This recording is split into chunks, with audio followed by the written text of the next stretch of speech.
Y'all know what time it is. Time for what? Time for what? Time for what? Time for what? This, that, what? This, that, what? Time for what? Time for what? This, that, what? This, that, what? We coming to vent on current events. Charles, TJ, and Fliz, people loving the gents. What a debate opinions of the brothers. Know you love us, cuz us. Talk ish, you live in color. Every Wednesday, be getting it in at 9 p.m. Tap in, my friends, sliding right with them gems. Hip hop debate start them like engine gens. These mics powerful, been said again and again. Legit articles round the globe, and it depends on what's brought up and who can go pen for pen. Popping left with the guest, spicy talking the script. Back and forth, him to him, going flip for flip. Join into the excellent realm you step in. Catch a wreck and get it lit in the comment section. Tell somebody something that you might have heard. What? What? Spread the word.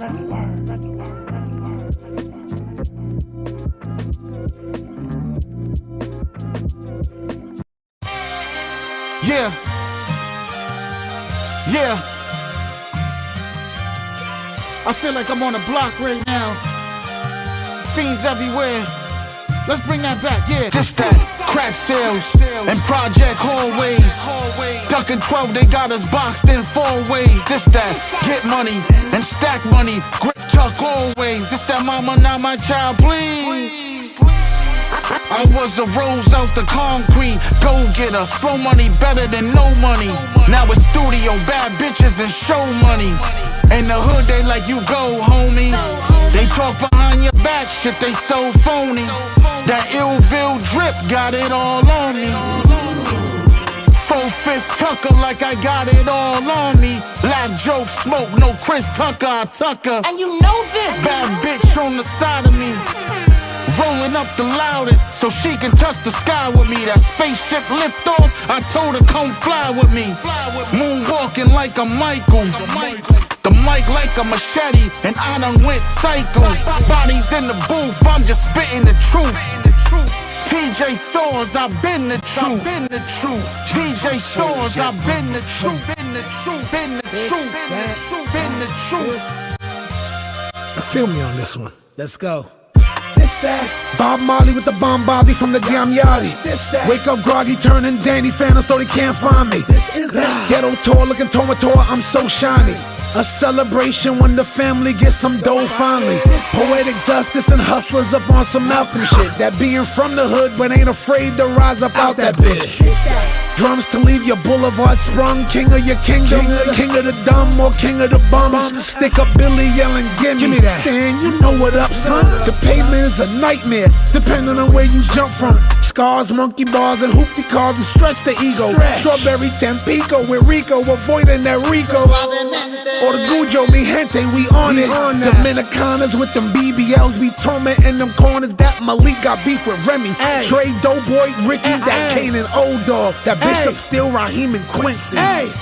And we'll still turn your ass to miss me. Ain't no hood against me. On this earth I walk Presley. This that focal point joint. This that pull and shoot point. This that bulletproof doink. You can't pierce it, just annoying. Let them piggies oink oink. I'm the chuckster, good from here to Russia. Where for the slightest move they bust ya, cause they don't trust ya. This that move to the dresser for them niggas pressure. And have you laying on the floor like a Usher confessor. Yes sir, so mind your manners up in this place. When them cameras up in your face, you better check your voice for that bass and watch your mouth with all that tone. I got God protecting my home. I will burn your ass to your bones and sit your ashes next to my throne. I'm like Black Snake Moan. Come and get me. I leave something on your neck, it won't be no hickey. This that. Police treat me nice like I'm Little Dicky. This that. The nerds rocking with me like I'm Bill Bixby. This that. Me and my wife fight like Lucy and Ricky. And you can lose your whole life out here tricking for Licky. Linky. What?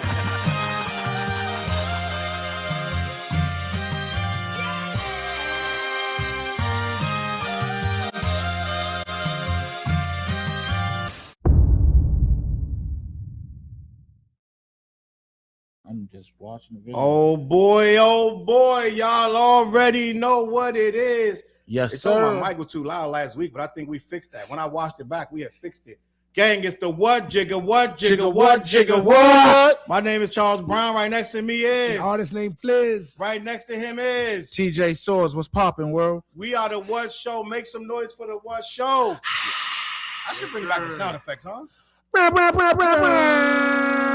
I should bring back the sound effects. Listen, if you got something in your hand, my guy TJ reminded, well, he didn't remind me, but he reinforced that we need to Screwball. What Vic had to say? Screwball, cut the check. Cut the check. Screwball, listen, peanut butter whiskey, they gonna pay us this year, man. We turned on a lot of people this peanut butter whiskey. I'm just gonna be honest. Listen, sip with us, salute, celebrate. Let me know how we sound. If y'all can hear us, let me know. Peanut butter Thames video coming soon. Crazy. They saying guilty in the chat already, gang. I'm gonna let y'all know what's going on as we get. This gonna be probably the craziest show we ever did. Let me start sharing. When you see their heads down, they sharing the show. Yo, share a like. Just hit that one share one time, bang, and you good. This is gonna be the craziest show we've ever done. Because if you know who I am, you know what I do. I speak hip hop. I don't bend. I don't fold. I'm on some old school 88 shit, gang. I'm just gonna be honest. Tonight, we putting J. Cole ass on trial. I am going to be the prosecution, right? Dead ass. I got 3 unsubscribed today because of my J. Cole video. Good riddance to these niggas. I think I'm at 25 subs at this point. But it is what it is. 3 niggas unsubscribed because they was soft. Listen, I am the prosecution for J. Cole. How we sounding out there? It's going to be crazy. Fliz, on the other hand, guys, you got to cut him some slack. He did not know this was going to happen. He's going to be the defense, but he can handle it because he likes J. Cole. We've gotten to several back and forths on this very platform. J. Cole, hit me up. Let's get this collab popping. Before you end it all, before the fall off too, let me get on the mixtape or something. J. Cole, if he wins this argument for you, give him the feature because I'm coming. Guys. Hey, J. Cole, I already won for you. Hit me up. Let's get this collab. Girly Jock in the building. Let me check the chat. What's going on? Yellow Girl in the building. Salute, Yellow Girl. It's scary to get dumb, because I'm not here to lose. I'm going nuts. And TJ is going to be the moderator / the neutral guy. He's the hood guy that's going to come with a hood perspective to keep all this shit in line. TJ likes the mixtape. I'm just full disclosure. Fliz likes the mixtape, right? I'm the reason why he probably had his little mad rant early on that on your YouTube. I was watching it earlier. I'm gonna explain why I had my rants because I'm at the crib smoking. Like, tell him why you mad, Chuck. Yeah, no. It had nothing to do with y'all guys. It was all the YouTubers that I respect that was coming out in favor of this J. Cole thing. But at the end of the day, we're gonna have a conversation because a lot of you J. Cole fans, y'all flipping up too because y'all told me that J. Cole didn't want to battle because he wanted his spirit to be right. He wanted to be spiritually inclined. And then guess what? He come out with this 4-song mix CD, right? He talking crazy, gang. He talking wild, reckless on this shit. And what I'm gonna do, I'm about to convict J. Cole of crimes against hip hop. And Fliz, you got to keep this guy out of this prison because I'm trying to lock him up right now for crimes against hip hop. And I'm going to prove my case. You got a real tough challenge tonight, gang. I'm like OJ Simpson. I'm not OJ. What's homeboy? Shapiro? Cochran? Not Cochran. No. Shapiro. You know what? You got to be Cochran, right? I got to be some asshole that just lock motherfuckers up and they don't even know his name because he locked so many niggas up. I got to be that guy. Because I'm taking J. Cole ass out tonight for crimes against hip-hop. That's my job. And TJ, he going to have to keep us both on the up and up. We're going to talk about the rhymes that he wrote for this. We're going to talk about things that he said in the past and now. I saw a video a few minutes ago, gang. I'm just going to be honest. It's new guy. Salute the butterfly in the building say we sound good. I watched the new guy video. Y'all ready to get this started? Let's get it. Wait. Get your water. I got water. I got green tea, and I got some Screwball. Flares, you got green tea and Screwball. You got an uphill battle because they all got guilties in the chat. I'm already up. I'm up 12-0. You got to convince the jury that he's not guilty. You keep forgetting. You don't have to convince anybody. What you keep forgetting. There's something that I know about this hip hop. People keep forgetting. I'm an old cat too with hip hop.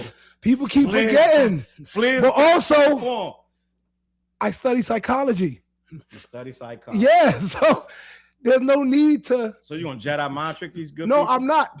The thing is, when it comes to two opposing sides, whether it's political or anything, nobody really gives a fuck. Here you talking. No one's gonna change somebody's mind. Let's be honest. No, So, like- no. You can't go into the situation with that. You're the defense. You gotta change their No, mind. I know. I'm saying, listen. When it comes, no one's changing a stone cold hip hopper's mind. It ain't happening. So, Fliz. like, let's just be real. No State one's your saying- case, Fliz. Let's get this started. Stats in the building. Who? Up next in Stat- stats. Imperial Stats in the building. Oh, what up? I do Miss some Rock stats. Kitty in the building. We could get dumb in here because I am here to convict J. Cole of crimes against hip hop, Fliz. Yes. And we just gonna flow with it. And I'm gonna bring up the lyrics to the shit. I feel like J. Cole has committed crimes against hip hop. Let me bring up the lyrics of these four songs that he wrote, right? Read all the lyrics to J. Cole's Birthday Blizzard 26. Let's just start there. I don't like the title of the mixtape. Birthday Blizzard 26. Throughout the course of this trial, you may hear me refer to this shit as Birthday Bullshit 26. Is that okay?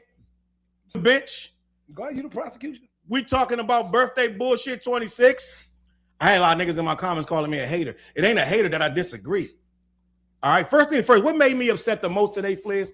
Let me just start here with the trial of J. Cole. We're going to start at the easiest part, is the YouTubers that's jumping on this guy's nuts because this album came out. A lot of my constituents, and Fliz, you're going to have to defend these motherfuckers too.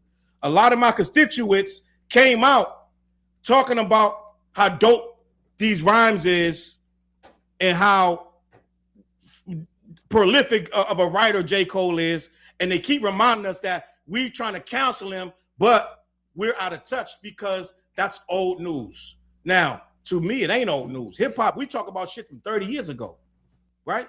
On this, especially on this show, we talk about Houdini. We still talking about LL Cool J. We talking about Tupac. Nigga, Tupac died 25 years ago.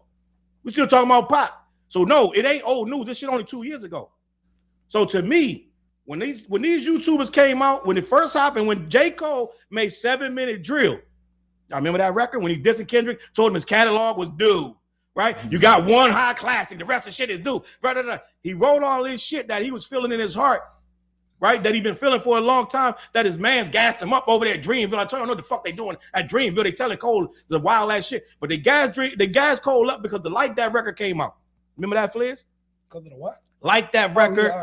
K-Dot had to Like That record with Future and Metro Boomin. They said, We Don't Trust You, Volume 1. They came up with the record Like That. That record was hard. Matter of fact, at your party, TJ, they played it at the motherfucker. We went to the joint on Broad Street. Yep. They played that Like That record. That shit was hard as fuck. I'm just gonna be fucking honest. So these motherfuckers came with this record. What this nigga Kendrick said, nigga, fuck the big three. Nigga, it's just this beat, nigga, this big, just beat, right? Did you like the record, Flizzy? Yeah. You like the record, TJ? Yes, sir. So there we go. We had a good record already. It's off to a start. Now everybody in the streets is talking about what they gonna do.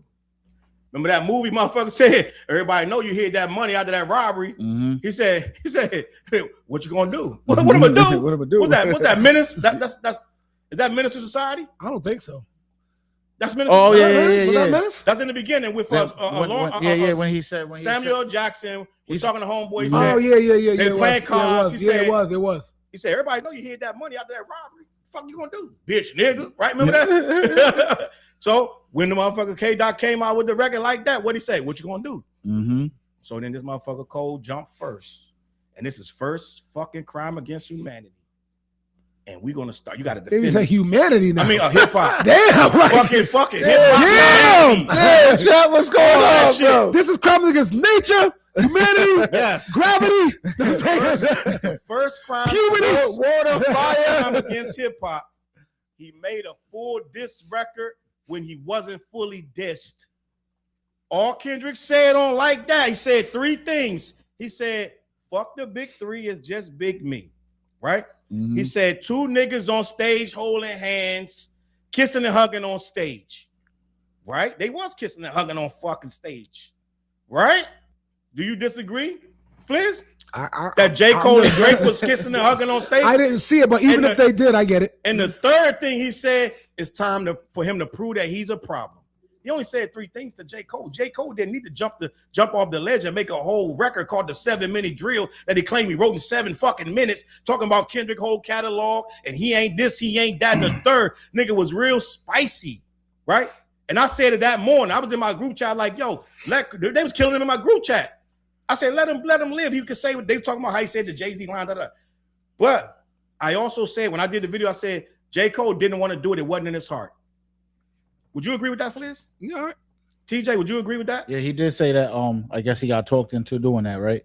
Yes. So after that, he comes with the 7-minute drill. Right there. That is an abomination. It's a flag on the play because what you just did, you disrespect the man for subbing. Now, everybody can attest that J. Cole, Drake, and Kendrick been subbing for 10 years.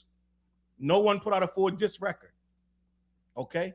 This is going to be your first thing you got to prove why he did this, Fliz, because this is the biggest, this might be the biggest, most crucial thing in the whole case. Why he did what? The 7-minute drill. Oh, okay. It's easy. Right? I want you to tell me, first things first, we're going to start here. Why did J. Cole do 7-minute drill when he didn't need to? Because hip hop traps and he fell for it.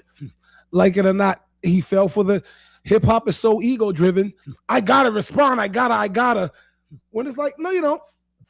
You know what I mean? That's plain and simple. No more, no less. He's a rapper, and he's a rapper with a little bit of an ego. He raps with a little bit of punch in his bars. So I don't want to look soft. Everybody's so damn afraid of looking soft. Everybody's afraid to be mature. So that's what hip hop presents a lot of times, and we can't argue that fact. So not defending J. Cole or not, that's what he did. He fell for the bullshit. So if he didn't say nothing, like, how would you feel? If he didn't say anything, if he didn't, he still would have got dissed. Regardless, that was a no win. No, I mean, it just. I told J. Cole not to respond. If you check my videos, I said, J. Cole, before he responded, I said, please, J. Cole, do not respond.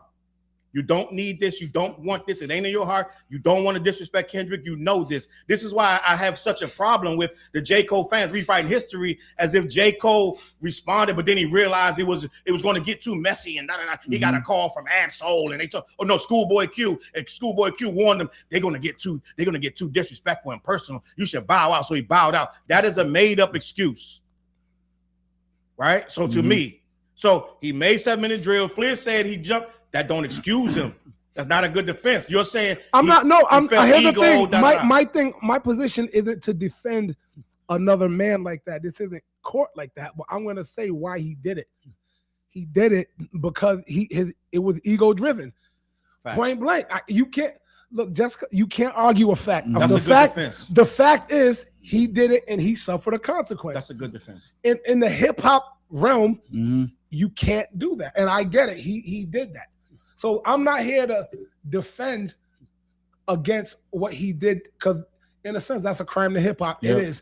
You broke the rule just like Meek Mill broke the rule. I can name 15 other rappers who broke a hip hop rule because there's so many constructs in hip hop that keep you like this.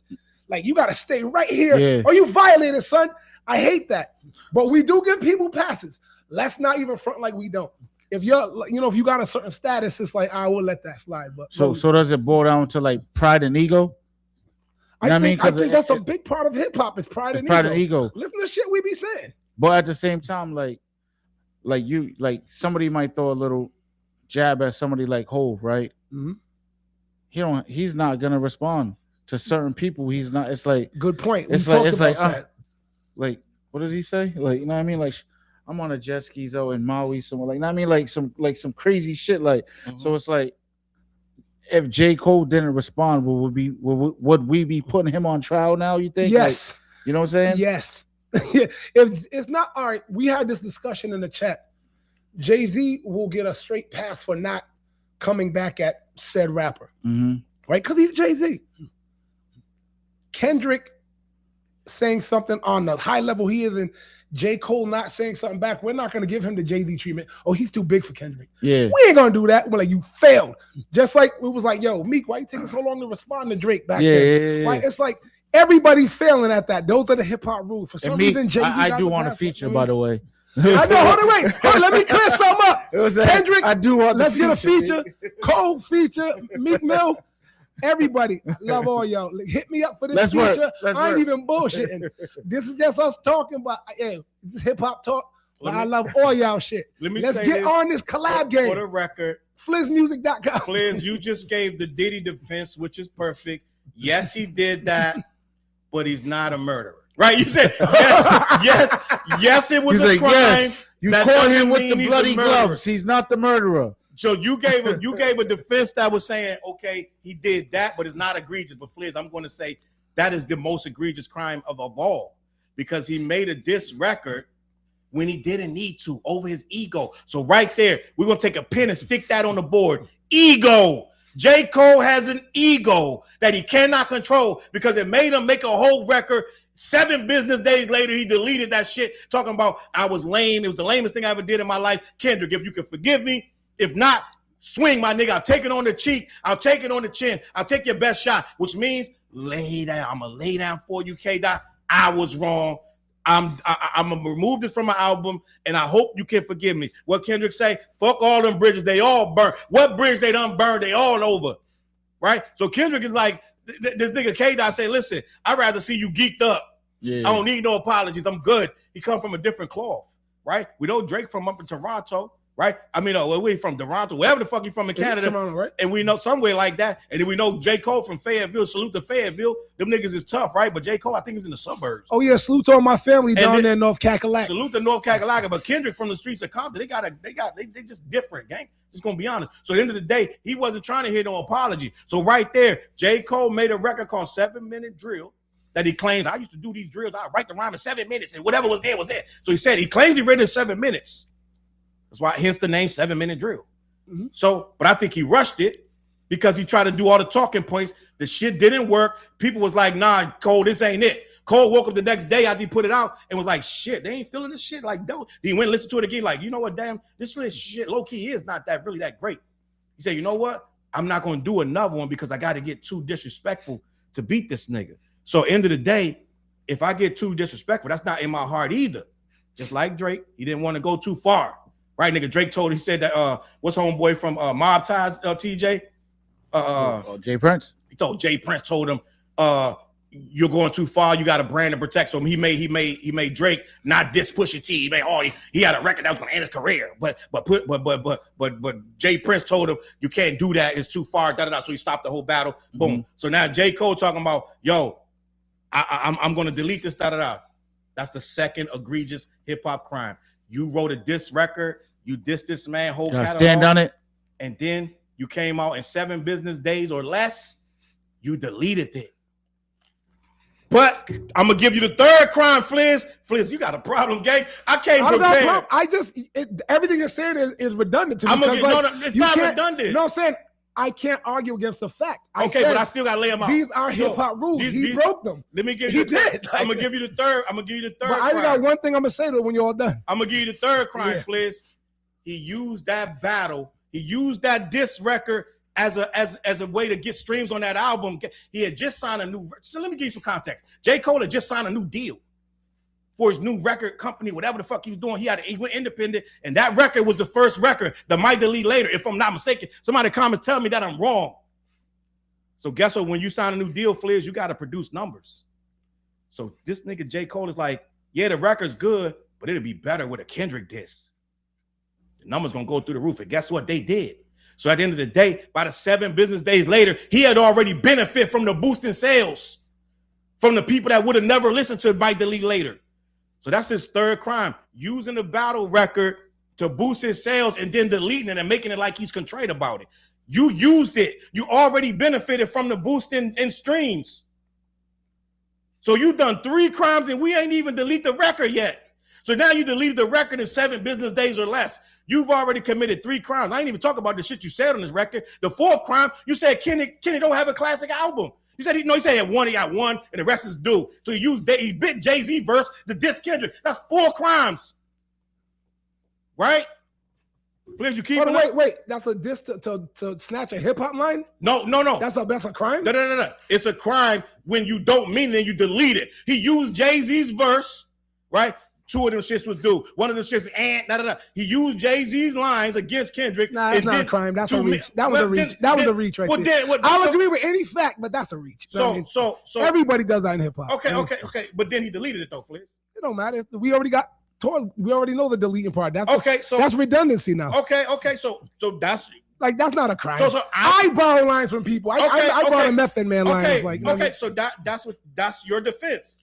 That's my fourth charge. Mm-hmm. He used Jay-Z's lyrics. You're saying that's what he's charged with. Those 4 charges. It's your defense. So what's the 4 charges? So the first charge is making a diss record when he didn't need to. Yep. The second one was I believe it was that he what the fuck did I say? It was that fucking hold on, I'm bugging out. So the first record he made the diss record when he didn't need to. That he said that Kendrick catalog was trash. Mm-hmm. That was another crime. I said that he borrowed Jay-Z's lyrics. That was another crime. Yep. And that he deleted it was the 4th crime. So that's 4 crimes, right? In my opinion. That's before we even get started. The 5th crime is you did it on your own stage at Dreamville with your own fans. You told your own fans to give it up to Caleb Jot because he's the greatest at your own show. So he bowed out, you're saying? Bowed out in front of your own fans. They didn't pay this shit. I'm guaranteeing motherfuckers spent $300-$400 to be in that motherfucker. And they can't even see you act like a fucking, I'm just going to leave it at that. So that's the first 5 crimes, the first charges against hip-hop. All that shit, none of that shit's cool. None of it's cool. Mm-hmm. Because you bowed out, you called this nigga the greatest, and I'm just getting started because then I'm going to get to the shit he said on this album where he's taking subs against the nigga 2 years later. But I want to hear, what do you say, Fliz, to those charges? Well, for the ones that are fact, in the realm of hip hop, there's nothing you can say. And I understand how hip hop works. But it's up to the person to give a fuck. You know what I mean? So you clearly give a fuck. You know what I mean? Yeah. I'm saying you're passionate about it. For those of us, it's like, and when it comes to the stuff he said this and he didn't mean it. Mm-hmm. There was, all right. For instance, Styles P, who's one of my favorite rappers, when he was going back and forth with The Rock and all that, and 50 and all them, I remember he said a bar like, to tell the truth, I don't feel y'all niggas. Meet me in the streets one-on-one and I kill y'all niggas. Like, on that gritty Styles P shit. Then another song later, another diss, he goes, now keep it real. No, so I feel y'all niggas. Love is love, war is war. You know what I mean? Yeah, Is that egregious? Or was it just some like Styles P just coming clean? Like, you know what? On some, what he calls himself, a gangster and a gentleman. Sometimes there's the street shit, sometimes there's a maturity. Mm-hmm. And you have a right as a person to change your mind.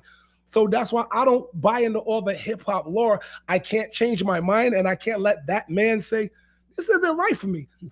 I like that. I'm not a person who gives a fuck about all the rules of Styles P said this, then he said he feels, and he said he told Beanie Siegel he likes the shit after dissing him.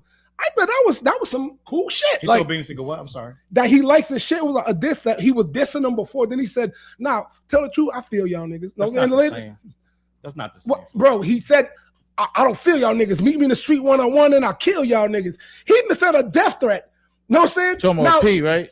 Styles P said a death threat. Now, to me, sending a straight death threat is worse than someone saying my ego then I can out-rap you. Okay. Just in my world. Okay. I don't know about your world, but in the hip-hop world, I get it. And the fact he retracted it, it's hip-hop. I get it. I understand the hip-hop. That's like the people who say, like J. Cole said, people wanted blood. No, we just wanted rhymes. We could distinguish somebody saying, yo, I take the fifth, I split your shit. Da, da, da. We distinct, he's rhyming. We're not thinking you're getting murdered. So it's not the same. So if he say, I don't feel y'all niggas out there, and he say later after the whole battle clears, the smoke clears, or whatever you're saying, he said, he's like, nah, I'm just fucking with y'all, feel y'all niggas out there. Mm-hmm. That's showing respect. He didn't bow out. He didn't delete the shit. He didn't say, yo, this nigga's the greatest, hold his hand up. Like, do y'all niggas fuck with Kendrick Lamar? Give me do y'all think Kendrick Lamar's the greatest? As do I. Da, da, da. He didn't start sucking the nigga off in the fucking shit. But see what I'm saying? I'm just not as passionate to that as other people. If you come to ask a person like me about it, I'm totally don't give a shit. I just like to see a good little rhyme scheme, good little battles. I don't hold rappers to the standard that they're gods. I just don't. I'm like, I think that flawed people who talk a lot of shit, and half these rappers I think who can't even fight. Let me ask you. You know what I'm saying? I'm like, but everybody's talking hard. You know what I mean? And no, don't let me get it. Don't get it twisted. I'm not, cause me, you know, I don't walk out there like I'm a tough guy. I'm in the streets with goons all the time, but they know my pedigree. It's like, yo, I'm gonna come in here and help you guys. You know what I mean? So when it comes to this rap shit, my I don't reach out for all that stuff they say because I hear it all the time. Like J. Cole is talking to shit. He like what you said first. Yes, he violated. You can't debate a fact. The fact is he violated a hip hop rule. So it's not on me to say he did. Yes, he did. But do I give a fuck? And people who like J. Cole for just the way he raps.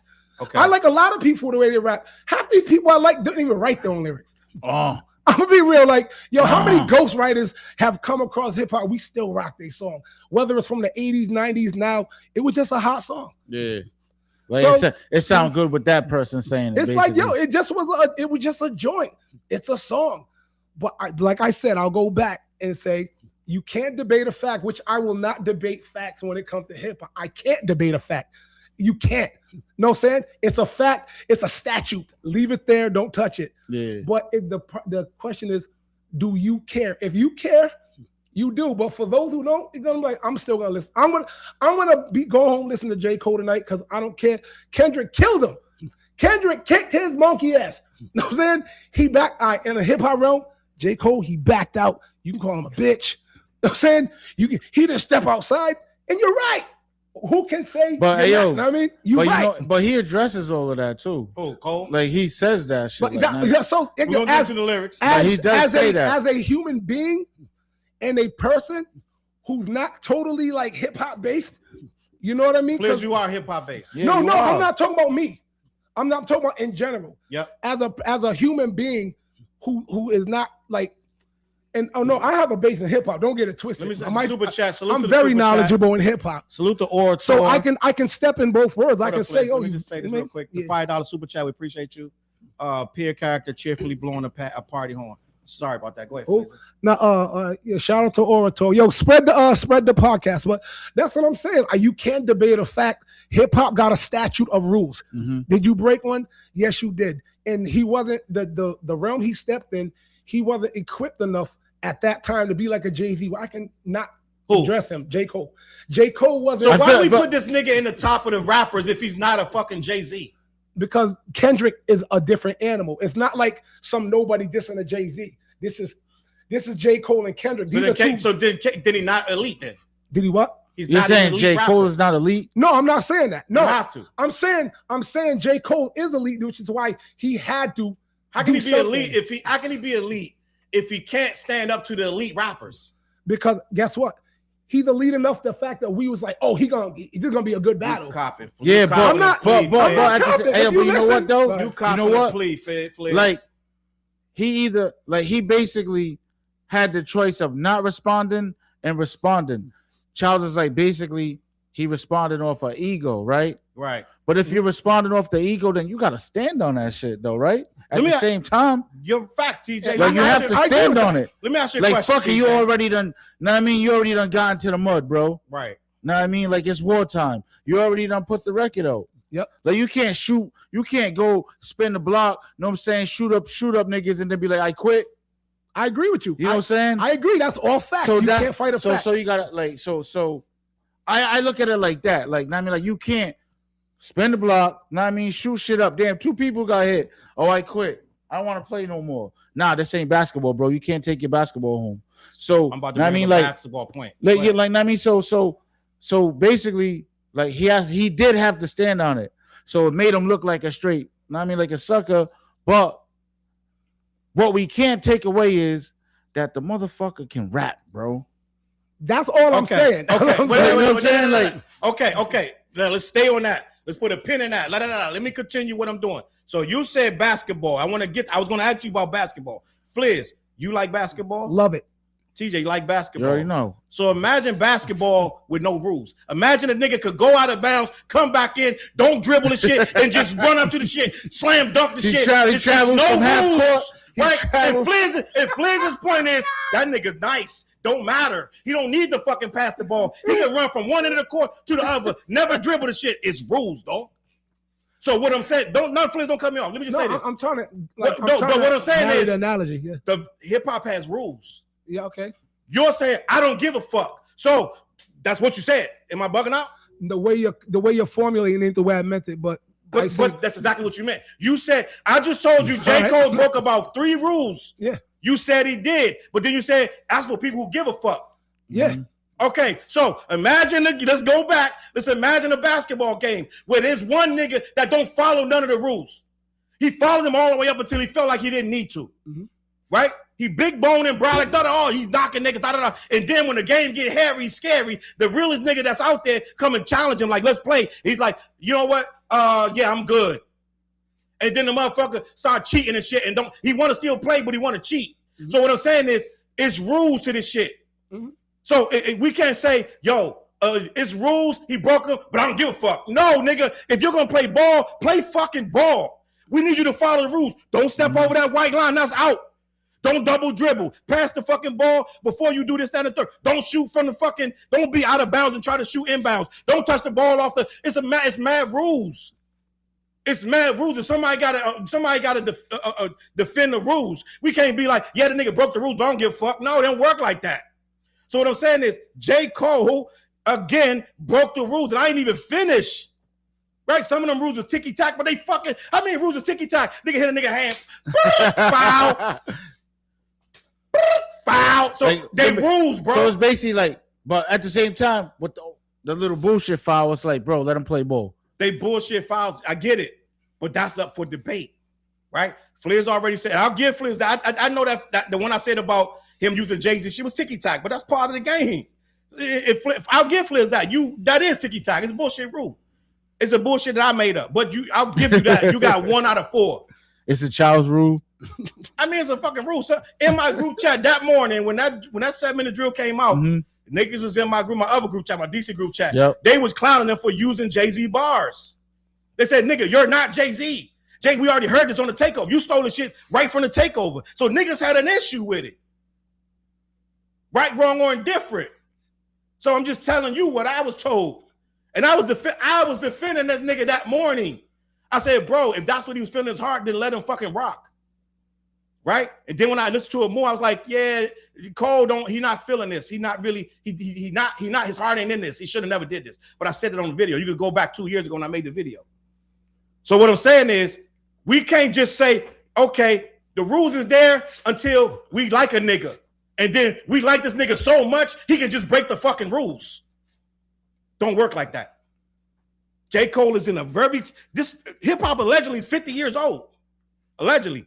And in them 50 years, we've established rules. Busy B lost to Kool Moe D, Cannabis, BLL Cool J. Motherfuckers, mad niggas that lost the battle and walked away and they ate their shit.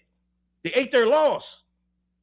We had a nigga Fliz. We had a nigga make a diss record to another nigga. And before the nigga could respond, he said, you know what? I'm sorry. And took the shit off. It was like, I'm good. And now he want to come back 2 years later talking about he's the greatest. This nigga said on his record, Fliz, we're going to get to his lyrics. This motherfucker said, since the apology, I fell back to the bottom. I went back to the top and lapped these niggas. How, nigga? Where? Who did you fucking lap? Kendrick dropped GNX. This nigga's on a world fucking tour. This nigga just passed everybody in sales of the tour. How you lap him? So that's the that's the 6th fucking climb. He's bullshitting. He's making up stories. It's egregious lies. You didn't lap Kendrick or Drake. Them niggas been working since your ass was riding your bike, doing nothing. Okay?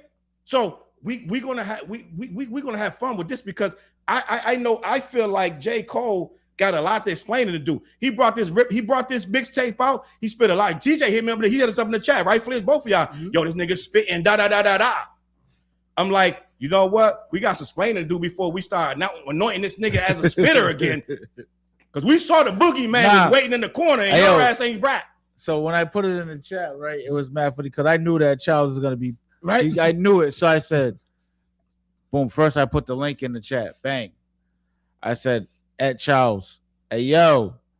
So you know He is talking his shit with the crying emojis. Cause I knew Chuck was gonna be like, by the end of the day, when I clicked on that video on YouTube before I hopped in the shower to come over here, I'm sitting there smoking. I'm like, Chuck, man, that's why I said. Then I took the screen, I let the video play and put it in the group chat with the crying emojis. I said, I guess this is what we're talking about today, right? Quality in the building. Quality. I'm gonna do the super chat right now. Quality, I got your shirt. I was supposed to wear it today. I'm gonna wear it next week. I got that shirt in the mail. Quality, appreciate you. Super chat. Cy the Olympian said the big salute for the $10 super chat. We appreciate you. He said the biggest crime is Cole acting like this. Word. Like his 2024 didn't play out the way it clearly did. I'm sick of these guys attempting to rewrite history, a history we all bore witness to. Dead ass. Salute. So, Fliz, What up? where we at with this? They said you got a weak defense for it. Because my defense ain't a defense. If you listen to what I'm saying, it's like who you like. You know what I'm saying? That's my defense. It's like what I said, like the Republican, Democrat, this, that, and the third. I'm not gonna change your mind. Like everybody is set. Well, Fliz, if a rapper dissed you, I can't see it. Oh, I'm sorry. And if a rapper dissed me and apologized for dissing you, then if a rapper dissed you, if a rapper dissed me, and apologize for dissing you, then talk spicy again. How would you feel? This first of all, let me tell. I've been asked this a bunch of times. You're asking the wrong person. I'm not super ego driven. Know what I mean? I got kids. I'm not trying to get in the freaking beast out there. I got to watch my back and shit. I care about my kids. That's the only person I'll kill you for. Know what I'm saying? This rap so we shit, got to put Fliz kids in it. So no, I'm saying, no, if they're physically threatened, that's what I have to go to work. I'm not that guy. I've lived a life, and you know what I do outside of here. I've lived a life. I've seen the highest of violence, the craziest shit. I've been walked it through shootouts and shit. I don't care for all that shit. I listen to shit with a different ear now. I'm older. I'm not young. So for you to ask me, if someone dissed me, oh God, I didn't hear that before. You know what I mean? Yo, matter of fact, we got a video out. Mad people go out to bow legs, right? I was like, yo, I've been like this for my bow legs like since I was like a kid. It's like when you're tough and you're hardened. He said Fliz was like that in like, the Bishop McVinney. So we got to give context. I'm like, yo. So to me, if someone like, about the bow legs. I'm a bow legged. So I put up the video post of us filming the new video we working on. It's called Peanut Butter Tim's, and I put up a shot of Fliz doing his part, but his legs is bowed. Y'all didn't know his legs is bowed. So all the comments in the short is like, yo, I can't get past how bow-legged bro is. Yeah. So go ahead, finish. But yo, you know how many people done roasted me for being a fat ass or something? Like, I get this so much. I mean, now I'm not talking about. I mean, like probably every month somebody disses me. I'm supposed to get angry all the time. Like, I'm an older cat. It don't sting me like that. So that's why if you ask, if a cat disses me, which I get this, like, oh, all right, I got this today. You know what, though? That defense, Fliz, we can plug holes in it because that just means you've shrunk the stuff that will bother you. But something will bother you at some point. Something. You said your kids. I don't know if words will do it. If someone say something crazy to your kids, you're going to try to crack their neck open. Oh, but see, that's what I'm saying. That's like, okay, so what I'm saying is, you mean to them, like right there? Whatever, your kids, period. So what I'm saying is, some people take more shit serious than just their kids. Some people don't got no kids, so they take their rapping serious. Some people take their hip hop serious. Yeah. So let's say this. Let's say to me, hip hop is my kid, right? Whatever kid you want to name that you have, that's my hip hop. So that's why you say. You're downplaying like, oh, it's just hip hop. To me, I'm like, yo, I raised this shit. Like I grew this shit from a seed. Like this shit 50 years. So it means a lot to me because what I see, Fliz, I see a lot of people like you, for lack of a better word, starting to bend rules and starting to be like, well, it ain't that serious. Now we got motherfucking bubble bath rapper who don't write his fucking raps talking about he's the top rapper. That never would have happened before. Then we were talking about we got to put this nigga in the top 10 conversation. With Drake is in the top 10 conversation with niggas like Rakim and fucking Nas, nigga. That's what we doing. So what I'm saying is, when you don't enforce it, when someone don't stand up and say, no, we're not doing that. The only reason Drake is out of the conversation is because Kendrick defeated him. Had Kendrick not beat him, you would still have these egghead niggas. Yo, Drake is that nigga. He number one. It go Drake, Rakim, Nas. It'd be crazy shit. I'll say this: I've never heard no one put Drake and Rakim in the same kind of. Because they don't even consider Rakim because they're not hip hop. I'm like, it'd be crazy. If Fliz is worse, it'd be like Drake, Travis Scott, motherfucking triple X, XXX Tentacion. See, I've heard that list. All right. Lil Uzi Vert. Like you gotta understand, Fliz, these niggas is they tapped in the head. Bro. But what you just said was also generational. But I've never heard people really say Rakim, Kane, Drake. Oh no, you know what I mean? Right. It would be like a Drake. What I'm ASAP, saying is, you know what I mean? if people like me not here to say, okay, Rakim created the greatest lyricism alive. The reason you have lyricism is because a guy named Rakim took the Stun, Moon, Stars, and Quasars and put them shits in the rhymes, right? Some Islam shit. He mixed that all in with hip hop, and he made the best rhymes you've ever heard to this fucking day. The only nigga even surpass him is Nas, who fucking studied the game even better. He fucking took Rakim when he did. So these motherfuckers don't know KRS-One, Chuck D. They don't know that shit. A lot of these motherfuckers don't know it. The older ones started to forget. The older ones are starting to forget, like, Tone Loc, Young MC. So niggas is wilding right now. So it's got to be motherfuckers that stand and say, listen, Young Buck, before they start saying this, that, and the third. Well, once upon a time, there was a guy named Vanilla Ice, and he created hip-hop. Before we get there, somebody got to step in and say, my G. Oh, sorry. I thought you was about to say MC Hammer. My bad. Right, I didn't get the hammer. So the man is, hey, Hammer, hit us up. Somebody got to put a fucking blockade on this shit getting too far. And if it get too far, right, you got niggas in basketball, I'm going back to that, dribbling 3 balls, doing all kind of shit. Like, what is you doing, my G? It's 1 ball. Don't go out of bounds. Don't fucking walk. Don't travel. Like, it's shit that you got to follow. And if somebody don't set the rules, then we have chaos. Hey, yo, Chuck, you know what I think? Let me hold on before that. Super chat. Salute to T God super chat. Said this is the least creative mixtape I've ever heard. Why not freestyle over some classic North Carolina Beast, Ninth Wonder? My Ninth Wonder do got some classic Beast, Little Brother, maybe that nigga somebody should tell his ass that. The next super chat, Big Gizmo Charles, you was heated on that earlier video about Cole. You usually only get that mad at MAGA. No, you know what? Snap. I get mad. I get that mad at I used to get mad like that at MC Drake. Hammer. Let's get mad at the Drake shit, his fans. And what else used to make me mad? Yeah, Trump shit do make me mad. What the fuck else do make me mad? I'm trying to remember. I don't remember. But end of the day, yeah, I sometimes they call it crashing out. The kids say, "Is this one of your crash out videos, Charles?" Yes, I did crash out today. He's like, I crash out 2 times a week. 2 times a month. And I'm But yo, listen though, the passion that you have is the same passion that Kendrick had in that studio when he was putting the records together. You know what I'm saying? Because like Kendrick is a different type of animal. Mm-hmm. So you know what I mean? Like we all knew that Kendrick was gonna come back with some shit. We knew it. Like, you know what I mean? Like it was a guarantee. Like it wasn't even a question of if he was gonna respond. Nah, he came to play, bro. And he's still down to play. I'm pretty sure he got a bunch of them albums in the cut. Yeah. Like don't make me roll these dice, bro. I think at this point, people are scared of him. Oh, Kendrick. They are. I think people are like they're treating him like that's how I think cats were scared of like M like that. Yeah, like that's what I was getting. I think he's the new M. That Fliz. Eminem. I think people are scared of Eminem. That's what I was getting. Kendrick is now people are scared of him now. Like he's a different animal, bro. Like he really is a different animal. Like he really loves this shit, all parts of it, and he wants all smoke. It don't matter if it's God, nigga. He want to rap. You know what I'm saying? Like. Girly Jock, I'm sorry, I did miss your super chat. She did put a super chat. She said I missed it. It's up here. I clicked it, but I didn't. Yo, but shout out to you for the Appreciate super shout chat. out to you. Like, you. yo, Thank it's you. always appreciated from top to bottom, for real. Like, cheers to you. I know, right? Yeah, salute. I don't got the liquor. Get some Screwball. Tell Screwball we need the sponsor. Right? Charm Locks in the building. So I'm not done with these things. I want to go through these lyrics, Fliz, because this is what I want to say. Even though Fliz may not think this shit's egregious, I'm just hitting the tip of the iceberg because the nigga he wrote that shit, he deleted it, then he went a year riding his bike across the fucking country, right? Acting like he was Blind Melon Jelly just chilling, right? And then all of a sudden, now he back out with this fucking, he finished up the do you know that the fucking Fall Off took 10 years to create?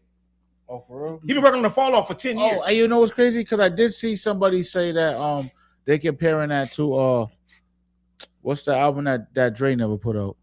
Detox. Detox. Yeah. Damn, that's crazy. So the nigga riding his bike, he decided he did a podcast, then he stiffed Cameron on the verse in the podcast, right? Which I'm saying, nigga, that's another crime I'm gonna get to. Even though I say you gotta look at Cameron the same way as you looking at as you looking at Drake for suing Cole. Didn't somebody get paid like that? Well, what Cam do again? I'm like, that might have been an actual crime. Wait, what Cam do again? Cam is currently suing J. Cole because J. Cole supposed to have a verse. So Cameron did a verse for the Mightily Later. I believe the track is called Ready 24. And Cameron's on that verse. They use a Dipset beat, so he brought Cameron in, He told Cam, allegedly told, according to Cameron, he said, I'm going to return your verse with the verse back.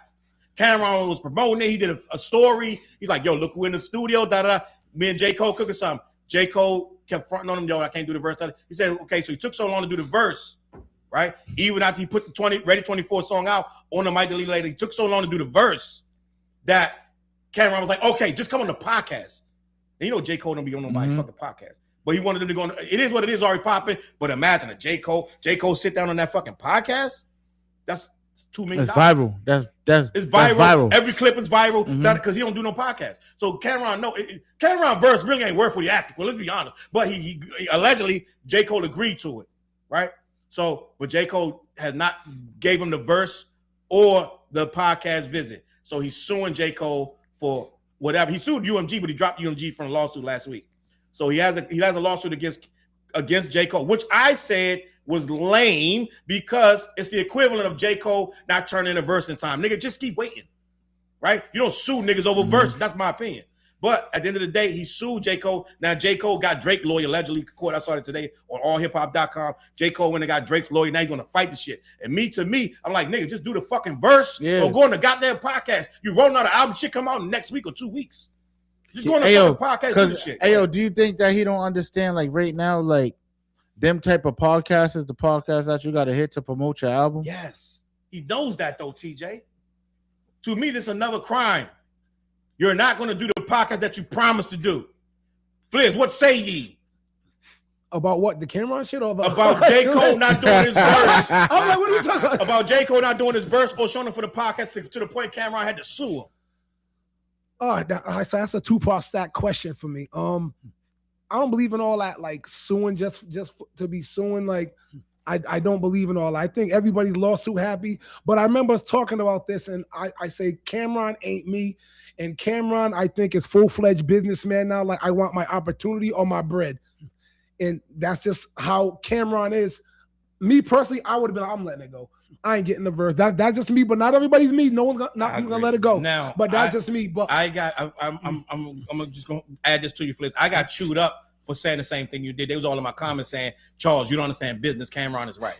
So but that's the nature of the beast, or the nature of everything we talk about that has two sides. Mm-hmm. There's always gonna be people. I don't agree with you, and I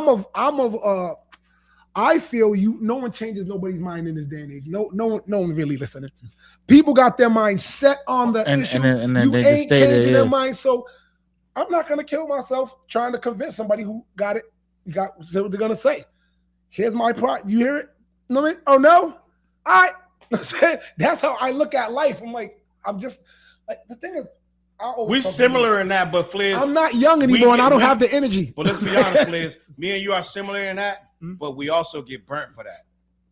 Let's be honest. Yep. We're gonna be honest. Me and you, we very like, fuck it. We'll just let you out. But then a lot of people will take advantage of that. And everybody, we both know that. We've been mad like a days ago. We'd be like, fuck it. It being that much, so you take it, right? Because we don't value money over things. But some people do. Cameron does. Cameron's like my brother Darius, who's dead, rest in peace. But my brother Darius was like, he told me one time, he said, Charles, if a nigga owe you $1, you make sure you go after that nigga every fucking day till you get your fucking dollar. My brother was on some shit. Yep. But he in a box because of that. So what I'm saying is, you know what I'm saying? Is it worth it? So what to some people say, yo, Cameron is doing the right thing. Some people say, I'm gonna ask TJ. TJ, the voice of reason in the room. He's the moderator.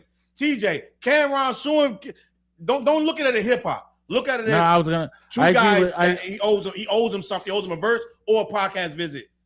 What you think about him suing him, TJ? I just think that basically Cameron's looking at it like it's business. Like everything's business. Right. Like you ain't hold up. I did my part. You didn't hold up your part.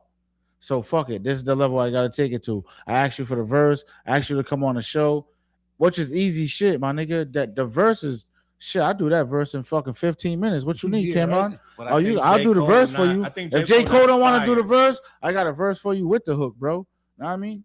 And it's gonna be a hit And record. there's a level of, as a grown man, how much do I want to chase a grown man for his words on my beat? It's only so far I'm gonna go. I agree. I'm not gonna sue you. Mhm. I'm gonna cut my losses and I'm gonna move. Just on. keep it moving. I'm like, oh, I didn't get that verse. All right, that's what's up. I see how we are. Mhm. Let me play devil's advocate for Cameron. That happens right now here. It happens right now. But let me play devil's advocate Know for what I'm saying? Cameron. I Fuck it. agree. I said the same shit. Niggas thought I was crazy. But let me play devil's advocate for Cameron. Cameron looking at it like, now you playing with me. Mhm. We was cool. He said J. Cole stopped responding to his texts. Some people take that shit very serious. Mhm. When you're seeing my shit, you're And you ain't reading my responding? shit, and you're not responding. And you said you was gonna do this. Some people take that very serious. And Cameron said, before I take it to some street shit, I'll take it to the courts. So some people looking at it like Charles. They told me in my comments, Charles, you're wrong. It's business. Da da da. I don't agree with. I said, man, you didn't get the verse. Whoop de doo, right? Whoop de doo. You ain't get the verse. You don't sue him. Some people's like, yo, Charles, you're not understanding. It's business. He didn't live up to his business. This will make a lot of people hate Cole even more. A lot of people's in my comments like, Charles, you don't get it. This nigga always lying. He fucking full of shit, right? So they like J. Cole once again didn't follow through. Now to me, I was like, you didn't get your verse. Chalk it up to the game. You know what I mean? Verses didn't come through, TJ. That's what I'm saying. I'm waiting for verses, but you know what? I ain't waiting no more. Oh, yeah, oh, yeah. Shit, my shit No, I finna went- drop. I went was through that a waiting. lot. Yep. All right, fuck it. I'll finish it myself. I went through that. I went through that a lot, bro. Where it was like, I'm like, all right, I'm just gonna cut off. But the thing is, as long as I didn't pay them, Mhm. or at least as of yet, Yeah. like I'm saying, if he paid him money, oh, I'm gonna need that bread back. You know what I mean? Well, to Cameron, he's looking at it as my verse is money. Rappers exchange verses for nothing in the Mhm. business. Mhm. A lot of them. Some of them Yeah, like, I yeah, need yeah. 100,000. Like Yeah. da da da. Mhm. You know what I'm saying? But certain rappers is like, that's like Jay. You can't buy a Jay-Z verse. Mhm. You can't If buy he- a Kendrick verse. if he You heard fuck- Thug if- talk yeah. about, yo, Kendrick we can't pay the nigga. Now homeboy's like, nah, you can't pay him. He do it or he don't. You can't Yeah. pay. Kendrick like, the nigga Thug got bad. Like, fuck this nigga. Like, you can't get a verse from the nigga. Like, fuck, he ain't doing nothing for niggas like that. But certain people you can't pay him for. So some people look at it, my verse is worth whatever. So Yeah. Cameron's like, you asked me for a favor. We shook on it. And you didn't respond. You didn't do your end. And he got a point.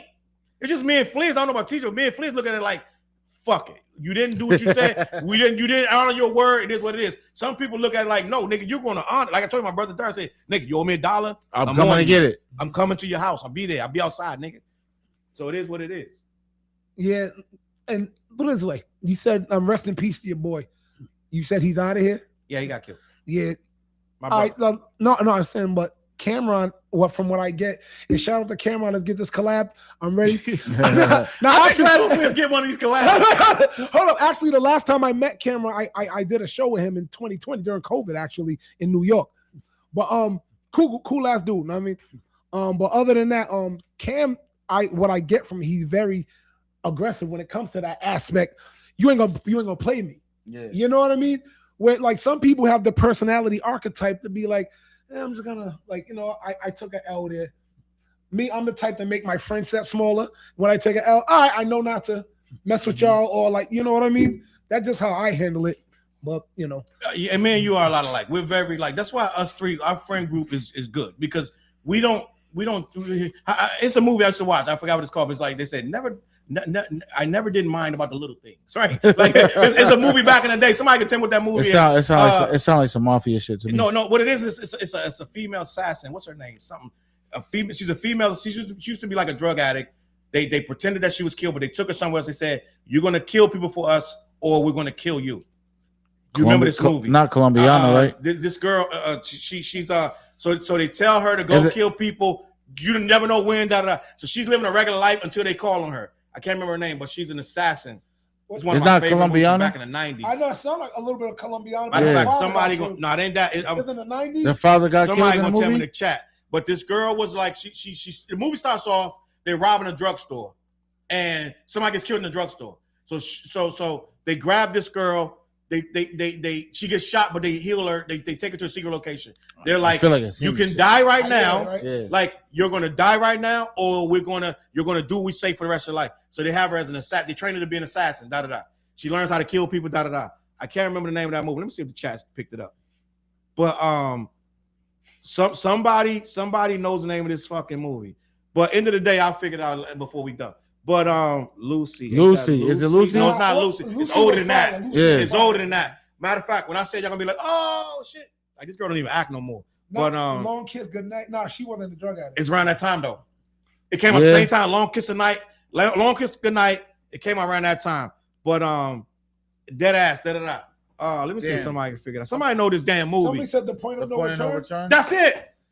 Who said that? Maul said that. Corey. I think it said Corey. Where is that? Right there, Oh, right there. Corey. The Point of No Return. I can't remember the girl that in it.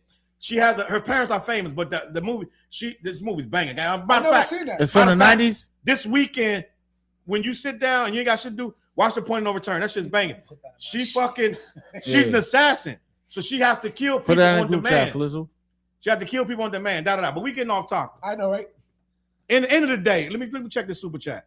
Dre in the building. Dre said, thanks for speaking for us, gang. Cole, like validity to ask me what I brought to Griselda. I said validity. Benny the Butcher's nigga Benny the Butcher on that Johnny P. Cat. I tell y'all niggas, he held his fucking own.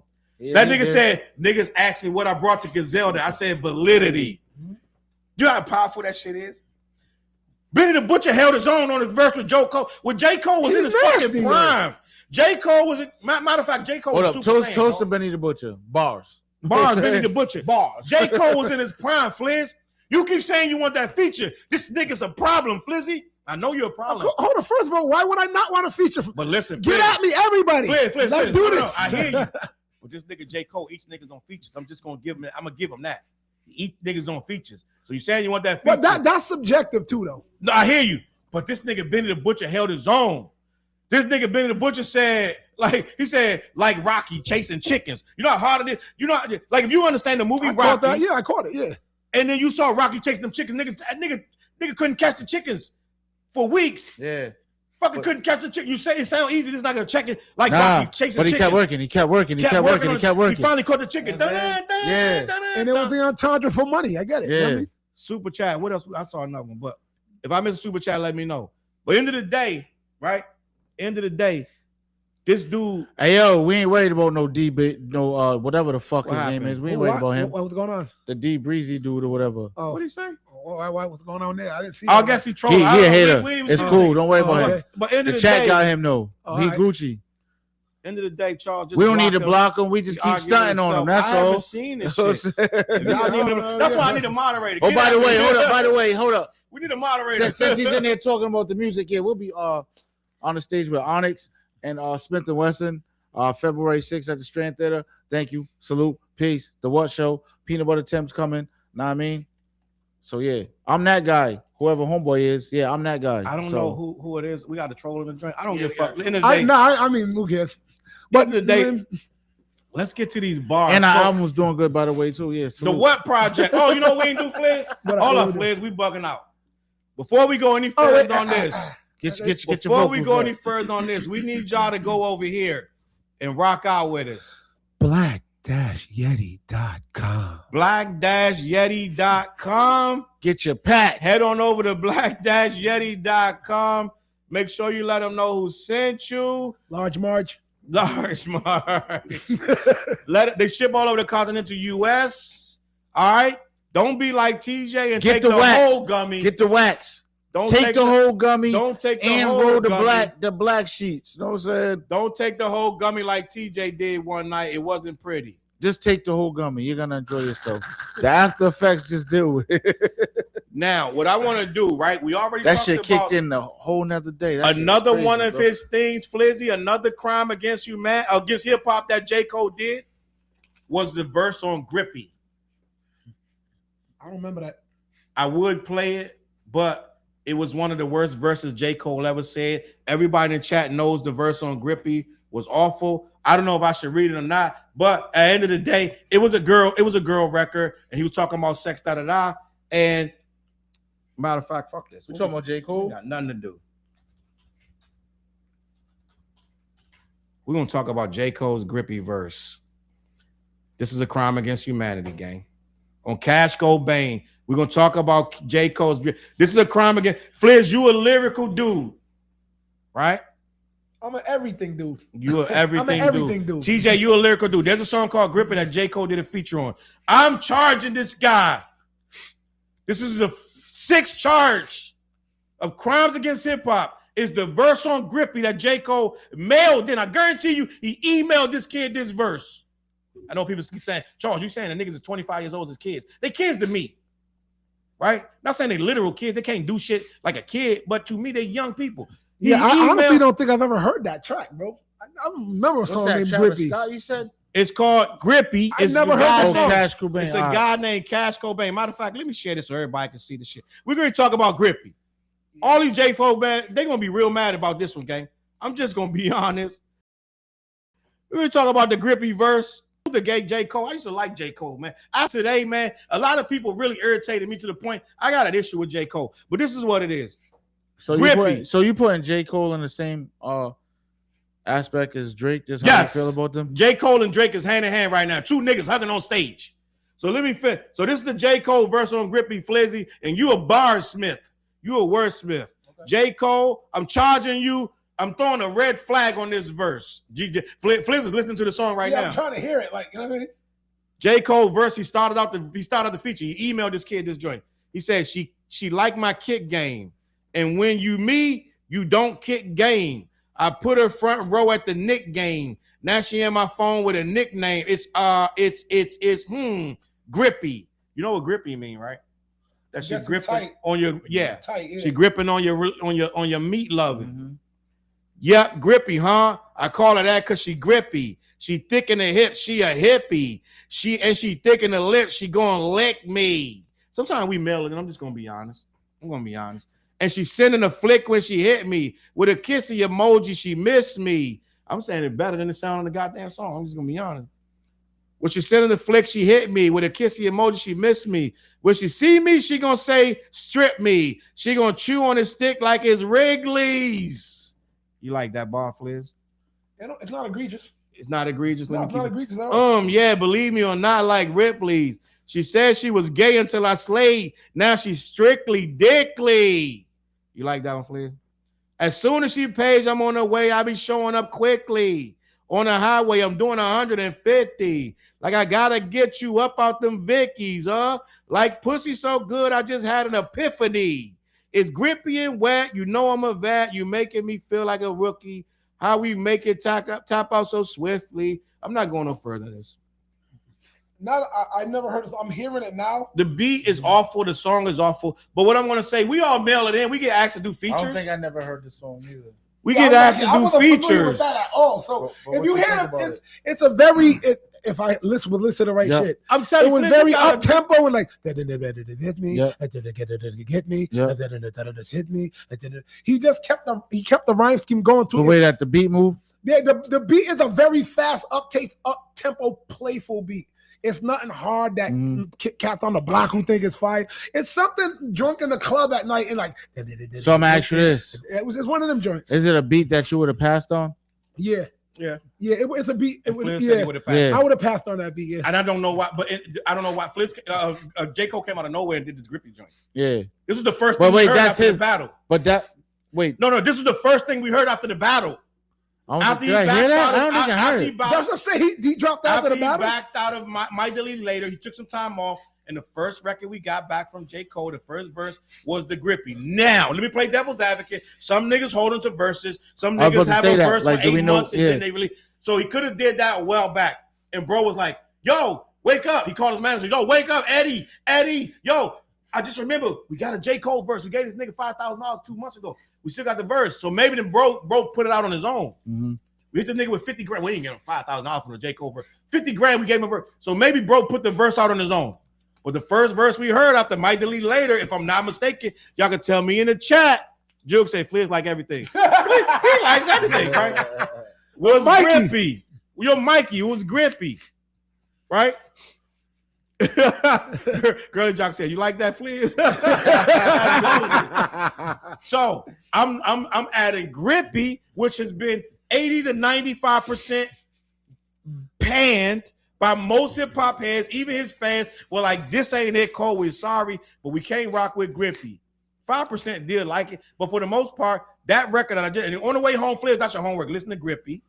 Not to hear what I need to. I got the feel of it. So for the most part, I would have passed on a beat, so the song would have never got made. Yeah, it's not a beat that I would have chose, but also I can take a step back and say I see what his vision is on it. Just there's a lot of songs that are top 10 hits, and I didn't like the beat. Well, I mean, but it's not about that. We say I'm calling it a foul. That's another crime. Yep. Another crime, right? So I got you with the Cameron crime. I'm not returning the verse or the podcast. I got you with the grippy verse and 4-5 other shits. Now I'm gonna give you that. I'll say you successfully defended the Jay-Z theft of the. I'm gonna give you that when you said that the Jay-Z that's not egregious. I think even Sherry Ann said, Charles, that ain't that serious. So I'll give you that one, but the rest I'm standing on business. 2 strikes, Your Honor. Mike said 2 strikes, Your Honor. But here's the thing. Here's what did you guys see the movie I think it's the Tuskegee Experiment? You ever see the Tuskegee Experiment? It's like something like the Tuskegee Airmen. Oh, the Airmen. What is the most powerful quote in that goddamn movie? He said there was a lot of quotes in that movie though. He said because the black soldiers were trying to get rights to fly these aircraft. Yeah. And every time they went to like court, there was this guy barking.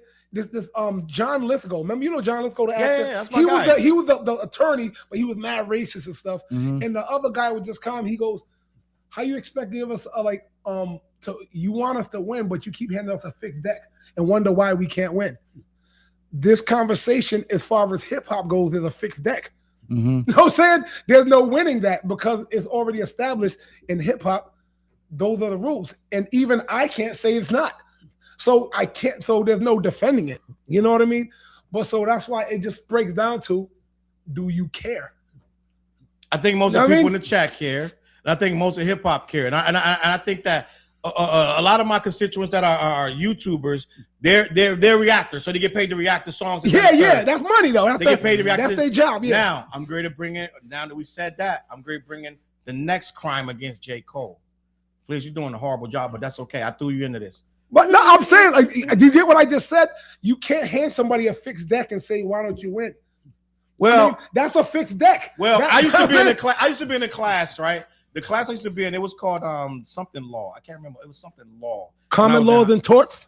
No, it was something about criminal law. Where it was something I had to. I was in school. I was in high school, and we had a class something law, and you had to.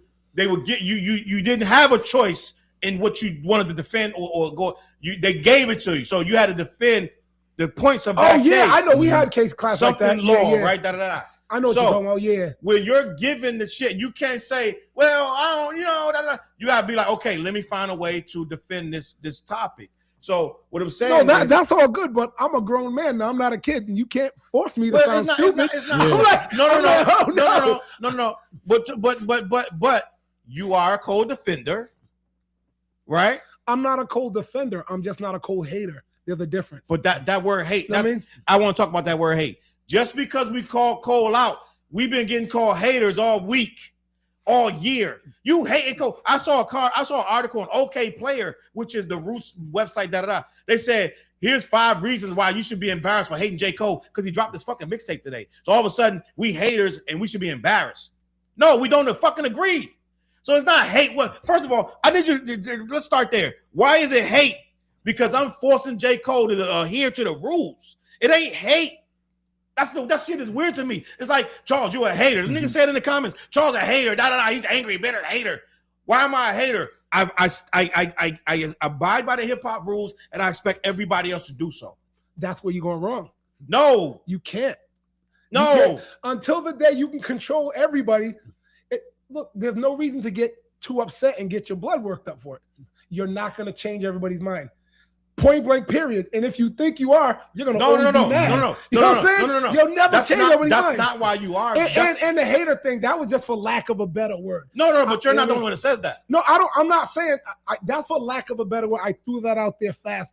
I'll say I'm not defending him, but the thing is, to me that doesn't sting me. I'm going to listen to J. Cole's album when it comes out. I'm not gonna lie to people. I'm not gonna fight against it. Yes, I am. I am going to listen to J. Cole's album when it comes out. Point blank. And the thing is, but I'm not going to be like, you have to listen to it too. You better listen to it. But so I'm not going to do that. Hey, I'm gonna listen to it too, because I just, any new album that comes out, I'm gonna see what's popping with it, right? I think he's gonna, honestly, I think he's gonna put out, there's gonna be at least a couple of records that's gonna catch, bro. It's J. Cole, regardless of how you look at it, right? Yep. Know what I mean? Like, there's definitely gonna be at least 2 to 3 records that's gonna catch. Radio's gonna be running it. Know what I mean? They're gonna do their best. It's gonna go down. He's gonna get some accolades, right? Know what I mean? Because it's J. Cole. He has a history, bro. Know what I mean? He has a fan base as well. So at the same time, it's just like, the mistakes that he made, will it hurt him? We'll have to find out when the album comes out. Should they hurt him though, TJ? Be honest. Should they? Should we still keep holding this against them? I mean, it boils down to how the person feels. Like, you're so passionate, like you're so passionate about hip hop, where you're not letting this shit slide. You know what I'm saying? Where you got other people that's just a fan and they like his music, they're not looking into it as deep as what you're looking into it as. You know what I'm saying? Okay, I can respect that, but at the end of the day, I am much older. I've been around since the 80s when this shit was popping, and it's hard. You know what I'm saying? Old dogs don't learn new tricks. It's not about learning new tricks. It's about standing on business and standing on standards. And if somebody don't protect the standards, right? Let me ask, for instance, when you go to England and they got these fucking they got these guys with the fur hats on their head. They stand outside the castle. They can't move. They can't da-da-da. Yeah. Right? So they have fucking rules. They can't do nothing. You can spit in their face and they can't do nothing. If you spit on them, the motherfucker go. Oh, no, they can. I'm saying, like, you know what I'm saying? Like, but it's like, they stand there like this for hours until the nigga relieve them. They can't leave. They can't go pee nothing. They stand there like this. Now imagine one of these niggas get these new school fucking Gen Z mind state where he's on his phone like this. Now he's on this, he doing whatever. He go walk around the block, go get some ice cream, da-da-da. At some point, nigga, somebody got they got to stick to the rules. We can't just dismiss shit because we like niggas. So what I'm saying is, it's rules. Mm-hmm. What do they call them English guys, the British guys with the thing they stand? I know. I forgot the Royal Guard. Niggas keep writing Kendrick drop. I think it's the Royal Guard. Niggas keep writing Kendrick dropped in the chat. Let me find out. I know that ain't true. Let me see. Prestige said Kendrick dropped. Somebody says Kendrick dropped. We'll see. That'd be hilarious. But that'd be stepping all over J. Cole rollout. Mm-hmm. That'd be fucking funny. But end of the day, I hope he did drop. But before we get to that, right? Girly Jock say Fliz thinks saying he don't care is like a flex. Nah, I see Girly Jock. I think you're kind of in an emotion. No, she's speaking her mind. No, I'm just saying, like, you're reading deeper and you're giving me more credit than you should. You know what I mean? I'll just say that I really don't take much that serious. Like, I get what it's not a flex. It's not a flex. You're not even flexing. Yeah, it's not a flex. I get it. I don't know how old people are, but once you get to a certain point where you've seen enough and you're like, that ain't gonna bother me. I get it, and I'm there with you. You know what I mean? But at the same time, Fliz, there's no flex anymore. Too old. It's certain shit that you really, really believe in. I get it. Pick your battles, da-da-da. But it's certain shit that you just believe in, right? I'm gonna tell you, some people believe that if you go to the beach, you gotta sit close to the water. Would you agree with that? What? Some people, when they go to the beach, they don't want to sit all the way in the back of the beach. They want to sit. I believe that some people believe it, yes. or do I believe it? Do you believe that some people, when they go to the beach, they be like, I don't want to sit back there? Oh yeah, there's definitely some people that want to sit close to the water. Yeah, refuse. And if you try to make them sit back there, they're going to be like, no, I don't sit back there. Mm-hmm. I got to watch my kids. We got to be near the water. What if my Crocs float away? I need to be near. Like, so it's people, they feel like they need to be certain. They stand on that. right? So if you stand on certain things, then you stand on them, no matter what. You may not stand on 90% of the shit, but it's that one thing that's going to come. This is the one thing to me, right? And people try to tell me, Charles, you're hating, da-da-da. You're being over dramatic, da-da-da. Well, for 100 things I let go a lot of shit that I don't give a fuck about. You just happen to catch me on the thing that I do. And the thing that I do is that you're not going to claim to be an MC. I take this shit very seriously. And people try to water that down. That's one of the things that's bothering me. I'm seeing a lot of YouTube reactors try to be like, yo, how long y'all going to hold this shit over J. Cole's head? You still talking about this. It's 2 years old. Y'all still doing this. And I say, nigga, we never going to let this shit go. Because the simple fact, he came back again and started talking Big Bone and Brolic. He's subbing Kendrick. He's subbing Drake. Fliz, let's have this conversation. This way we not. And I know I'm going to catch something. He didn't drop, yo. He They didn't trolling. Nah, they trolling. Okay. We'll figure it out. This is what I want to say to Fliz. And I know sooner or later I'm going to reach Fliz. I'm going to break through this cold-ass heart. This cold-ass heart that Fliz got about this hip-hop. I got a cold heart, you think? Well, in regards to, it's kind of like it's like yo, I don't care. It's just rapping, da-da-da. But what I'm saying is this: if a rapper, and you do have to some degree, you have some code with this hip hop shit. You don't think it's just the Wild Wild West and you can just do any fucking thing. No. You can say something today, change up tomorrow. But I'm asking. What I've been trying to explain is I understand. Homebody the said you gotta let it go. Yeah, I understand the hip hop codes. I hope everybody understands that. So the funny thing is when you're trying to explain something to people, let's be honest, emotion does take effect. Yeah. Yes. Emotion starts clouding here's what's being said. We only talk about things through emotion, but go ahead. So here's what's being said. If you just put it here, does hip hop have rules? Yes. Did J. Cole break them? Yes. You know what I mean? After that point, it's like, where do we go from where will I'll say I go from it. Do I care enough to keep fighting for it? Like, let's say people like let it go. Does a person like they're telling me to let it go? You're not telling you, they're telling me. Oh, well, whoever they tell to let it go. Does a person first of all, that's a generation thing. I think that's young people who getting at you, by the way. I don't know, but as far as going back to what I was saying, if a person is more like I am gonna be, I'm going to listen to rap songs because I've been a rap nerd since I was like 5 years old. I didn't get into rap for this is real, or this was dope. I like the way this song rap was. didn't make you feel like it was real shit, Fliz? If a person was talking about I'm out there on the block and I killed like 5 niggas. Hold on, Fliz. You know what I mean? That's not what we're talking about. But no, I'm giving you an example. I can go through 10 different layers of what rap says. Mm-hmm. Remember they said how We're gonna have a Cannabis. real good conversation. Remember when Cannabis brought in the rap style of exaggeration they talked about in battle rap? Like He hit you perfected, so He hard in your elevated chest, it, your yes. shoulders touch. Yeah. It's like 50 miles or so, I'm saying all this shit. yeah, all that stuff. He's not running. It's like this is fire just because it The way sounds he's dope. saying It it, sounds yeah, dope. yeah. But do I take it to heart? No. Do I think he ran 50 miles in soft sand on an off-land program to get $100? Yo, but the way he just delivered that delivery had me. Because I'm I a feel rap like nerd. I feel like if Kevin Gates was to say that, he really ran through the sand, bro. I feel like Kevin Gates. yeah, Kevin, that nigga be training like crazy. It's just Really? comments. All right. It's just a little example. All I right. feel like if he said that he ran through the sand, Mhm. like he might videotape him running through the sand doing that type of shit. You know what I'm saying? All Like, right, that's what's. but you know, Shout out to Kevin Gates. Let's get this collab, yo. That's it. Fliz stand on collabs. That's you got damn right. I'm the collabo king of this state I'm in. Know what I mean? Got the most collabs everybody. So with that being said, Fliz, I'm going to ask you a question. So you said basically about the standing on business, da-da-da. I think you might have lost what you felt as a younger person about this hip hop thing, because you want to say something, TJ? because that's also what I was gonna say is, so it's like when you heard, like, for example, like the Purple tape or the Red tape or even the Mob Deep tape, you know what I'm saying? Like, oh yeah, those records, like those, like as we're growing up, I'm going through that same shit in my neighborhood.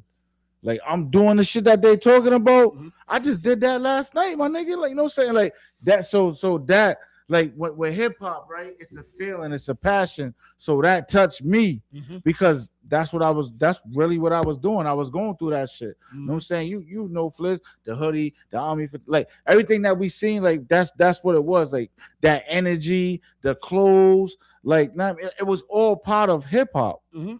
You know what I'm saying? So it's like, to me, I'm like, that made me feel that type of way because that's what I was going through. I can relate to that. Mm-hmm. You know what I'm saying? And I also can relate to like a pop record, you know what I'm saying? Because I fucks with that. I mean, like, so it's like it's music, bro. Music is a feeling. And you love it. Like, I'm glad you Like, brought you know what I'm the saying? Like, Infamous. music is a feeling. I think the Infamous is one of the greatest pieces of hip hop artwork ever. That's a fact. I mean, ever. That's the a Infamous fact. is crazy. From beginning to end. Like, yo, those beats came on hard as hell. It got me like, oh, but when I hear Shook Ones Part 2, right? With the just that off the rip. But I'm gonna break If you was in the projects, you know what that you like that. Damn, I'm trying to light this damn stove. Like, you know what I'm saying? Like, I know what dude is talking about. He's spitting hard as nails. But did you listen to his rhyme pattern and cadence too? It's like he didn't go bars. He was going half bar stuff. Yeah. And then it was like, yo, P was doing something magical. P. And I didn't focus on just, oh, he's gangster. Nah. It's like, yo, to me, them patterns were ridiculous. Facts, so I wasn't caught up in just it's like just so I got you stuck off the realness. We be the infamous, you heard of us. Official Queensbridge murderers. The mob come to quit with warfare. Beware of the crime family who got enough shots to share with for all those. He changed the pattern of the thing. He didn't quite rhyme where it was supposed to be. Mm-hmm. Then he switched. You want to profile and pose. Then the rock you in your face, stab your that brain line with was your hard. nose. He got that from The Last Boy Scout. Yeah. Shout out to The Last Boy Scout. Not the rapper, but the movie. The movie, yeah. But I'm like, oh my God, this is crazy. He used the reference from The Last Boy Scout when he punched his brain in the nose down his brain. So my brain was more on that when I hear music. I'm like, oh snap! All right, one of my favorite rappers. But it was the music too, the beats. Yeah, it the beats and capture like that. So everything was painting a picture of what Queensbridge was, bro. And I like, you understand what I'm saying? But like, it was hard. painting that picture of this is what my block is, this is what my neighborhood is, and this is if you come over here, this is what you gotta deal with. Mm-hmm. A nigga like me. You know what I'm saying? Like, you know what I'm saying? So it's and like even when you read P's book, like the book, like how he breaks down shit, like them being at the club, they got the pistol, you know what I'm saying? And like that shit's in the engine, bro. Mm-hmm. Little painted in black with crack selling intentions. Yeah, I remember like, that. You know what I'm saying? So it's like, oh shit, I'm gonna try that. I'm gonna put my shit. You know what I'm saying? Like it was just little shit like that. Mm-hmm. That was just like, oh shit. Like it's painting a picture. You know what I'm saying? Like, yeah, so my point is, I didn't lose my feel as from when I was a kid. My focus was never on, oh my God, this is the realest, toughest dude I've ever heard. I'm like, no, this dude, what he's saying is magical to me on another level. I love Big Pun. Mm-hmm. Like, he was talking like wild, reckless, sexually on yo, my darling. Mm-hmm. He said, I bang a stranger in my torture chamber, feed the locas chocha finger while I force my finger where my balls linger. Mm-hmm. Know what I'm saying? I'm like, whoa, just like that. It's like the way he flipped it. There's like bring the pain like method. When I flex it, flip the Puerto Rican to the corner, Boricuas eat the pussy. You know what I'm saying? Excuse me for being blunt, but I've been eating Constance Pimps was pushing pink caddies with the fish tank pumps. And I was like, oh, what is this? 1998. It's the different flows, though. No, it's the different flows. But that's why I hear music. I hear music, this magical thing. I don't care that he's talking like, all right, he's talking about like waxing a girl. Know what I mean? That to me, all dead in the middle of little did we know. If you break down that dead in the middle of Little Italy, little did we know that we're riddles to middlemen who didn't do diddly. And I was like, wow, just that flip. So my brain is like, I listen to rap because of that. I don't fall into the whole, oh, he's reeling him or he's reeling to him. Some people do that, and I don't. I'll never diss anybody for doing that. That's cool. But at the same time, right? Not everybody like so it's like it's music, it's the music industry. You know what I'm saying? It's entertainment. Not everybody is that guy like that. You know what I'm saying? Because it's like how they say, don't ever meet your heroes. Oh, yeah. Because some people might disappoint you because they're not really that. They're just selling these records. They're you know what I mean? Like so as we know, I mean, some people ain't even writing their rhymes type shit. You know what I'm saying? So it's like how even though it's part of it, like I mean, because it's entertainment, like the singers, the R&B people, they're not all of them are writing their songs, right? Mm-hmm. But with hip hop, it's different. When you look code, at so it's like when this dude ain't you thought he was rap like damn, like he's not doing that, but he sounds good making that song. And when you hear the reference track, like homeboy that did the reference track might not sound as good as this dude that recorded the song that they put out.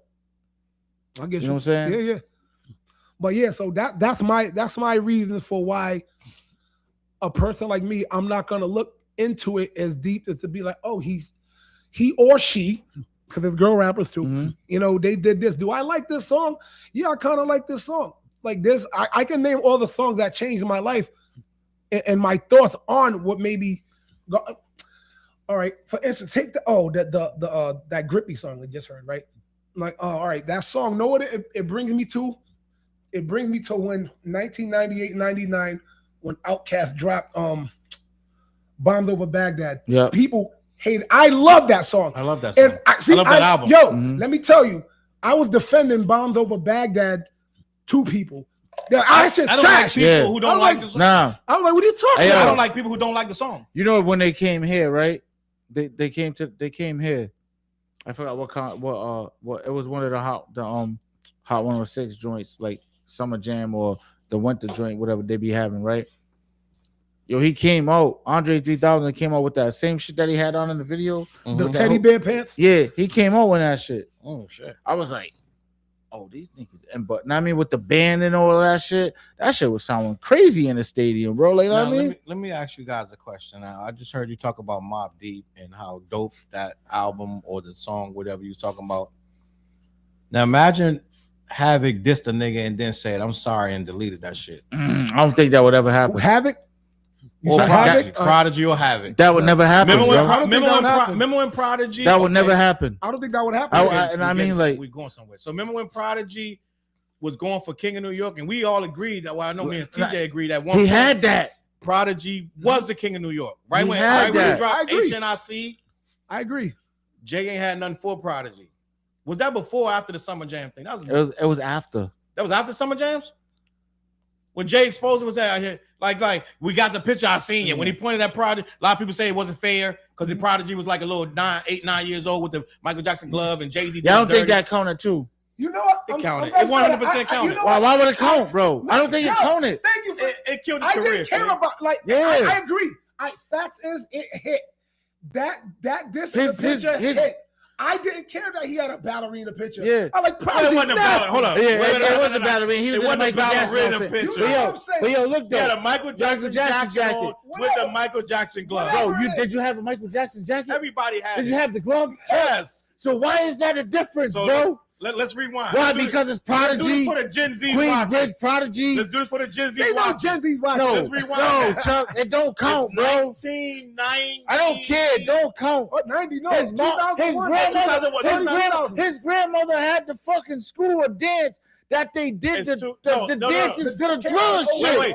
See, TJ don't want me to say this because we both love Prodigy. So the rest But of I'm telling you the facts though. One of His Prodigy's grandmother had the last thing. shows was with me right here in Rhode Island. The We did Wiz, all that silence. shit, the So, dances, rest they in did peace, that Prodigy. I spot, saw Chuck. Prodigy before he passed away, and I get it, TJ. Was I still got to tell the story, right? So I still got to tell the story. I know niggas love Prodigy, love Havoc, Mobb Deep, but I'm still gonna tell the story. man. Still gonna tell the story. This nigga Jay-Z went on Summer Jam. They was already cooking beef back and forth. They was dissing each other, subs, right? Same shit that Kendrick was doing with J. Cole. They was subbing each other back and fucking forth.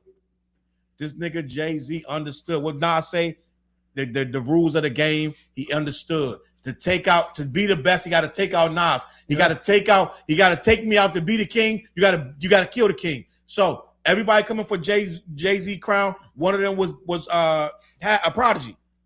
And Prodigy for a time it was good. He did have that crown in New York.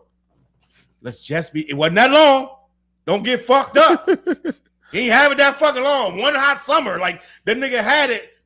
HNIC dropped. Yeah, real niggas in the street. I don't know about these platinum motherfuckers that's worrying about what's on MTV, but niggas in the street said, yeah, Prodigy got that crown in New York. But the nigga Jay-Z was like, I'm playing on a bigger playing field. This got to be theatrical. This defeat got to be, I got to do something that shakes the game and shakes the building, right? Shake the table. This nigga Jay got a picture from fucking Ashanti right? Let's just keep it a buck. Hold up. Ashanti gave the picture to Irv Gotti. Irv Gotti gave the picture to Jay-Z. But look, she got it from her mom too. Ashanti got the picture from her mom, bro. The mama, But that picture was hanging up in Prodigy's grandmother's dance school for years. That's what I'm trying to tell you. For years. Prodigy had took a picture. Prodigy used to be at his grandmother's dance school. He had the Michael Jackson jacket and the glove. But let me get there, TJ. Now let's imagine this. We saw Prodigy and them coming from here to front and back. Head in front and back to they shook ones. You ain't a crook, son. Every round my right is 25 to life. Right. Nigga, these niggas was the hardest. Name a nigga harder than Mobb Deep. Before and after NWA, the hardest niggas in the business at one point became Mobb Deep. With the Hennessy shirts, For every round my right is 25 to life, So imagine, how can you break these motherfuckers? How can you break the hardest niggas in rap? Well, show the nigga wearing a Michael Jackson jacket with a Jackson shirt on and call him a ballerina. Nobody ever seen this picture. It's theatrics. So this nigga Jay-Z was on the Summer Jam stage. He said, you wasn't ballerina. I got the picture. I seen you. He pointed at the screen and bam, it's Prodigy like this. Cut it out, Chuck. Cut it out. It's Prodigy like this with the Michael Jackson glove. Optics is everything. Nah, Jay knew what he was doing though. He knew what he was doing. But that's he just moved. It's called the art of war. He moved his piece on the chessboard, bro. It's called the art of war. They never recovered. I know people say, "No, Charles, fuck you, me." No. They dropped murder music. No. They did, but as slowly as declined. Nah, murder music was serious, even though they took. No, fuck it. This is one of the greatest albums. They took one of my beats. But at the end of the day, after a while, Prodigy and Havoc and Prodigy wasn't that no more. Motherfuckers ended up on G Unit, and then it was lights out. Let's just be fucking honest. I know that's a brutal way to look at it. You agree, Fliz? No, that's everything that happened. Lights out. And I agree. You can't argue a fact and say, but again, I'm not going to take away. I'm not going to say Havoc or Prodigy. I'm rest in peace to Prodigy. First of all, rest in peace to Prodigy, because you never want to speak ill of the dead. We're not speaking ill. No, I'm saying for me, I'm saying my little preamble to the dead. Rest in peace, because I don't want to speak ill of the dead like that. So shout out to him and his family. Blessings to all y'all. But I never took it when Jay-Z came out with that line. I was like, oh, this beef is crazy. Oh shit. Yeah, I know all the words to the takeover. I know all the words, but I didn't take that to heart. Seriously. Let's do it, Flip. Let's take over lyrics. Let's go. Well, hold on. Let me finish the point. Take over. The break's over, nigga. God MC. Me, Jehovah. But when he said that line, I was like, that's a good line. But crazy. I'm not gonna kill Prodigy over, because Prodigy's dead nice. Mm-hmm. So I was like, it doesn't. I understand there are hip hop rules. I get it. I'm not gonna follow them all the time when it comes to like the same way I wasn't gonna take away from Prodigy being dead nice because he took a picture when he was a kid. Do the pose again, John. What were you doing? Know what I'm saying? Like, yo, guess what? We were all kids and have bullshit pictures.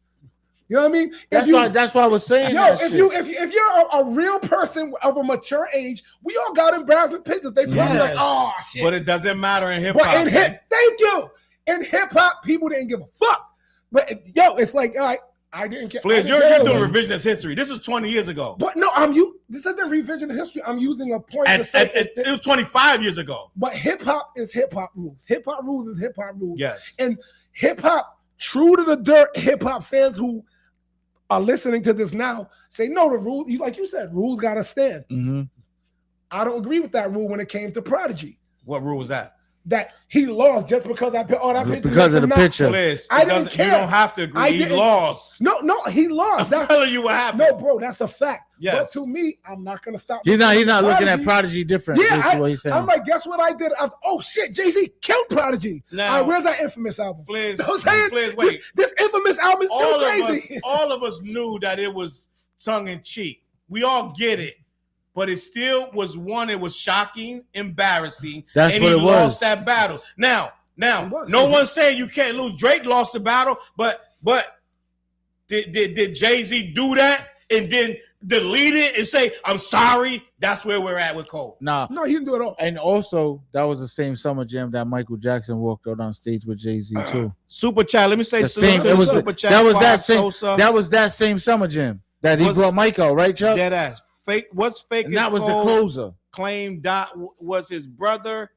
If that was true, after that, hold on. I got this shit. We just went and ate, and I fucking ate some shit. Well, what's fake is Cole claimed Dot was his brother.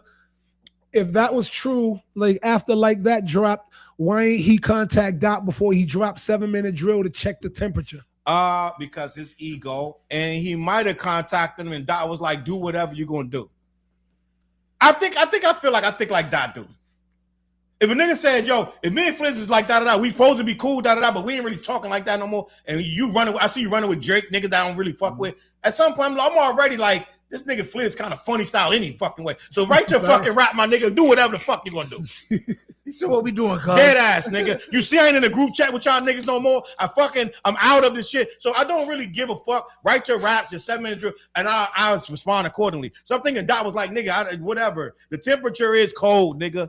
It's mad cold. I don't fuck with you. I think Dot Ben ain't fuck with this nigga before 7-minute drill, and this nigga knew it. I'm just gonna be honest. You know, someone said an interesting quote. I think it was like a Marcellus Wiley or something. Mm-hmm. Like, whenever you have a problem with somebody, that however long it's been or something like that, half that time was the time it's been falling apart.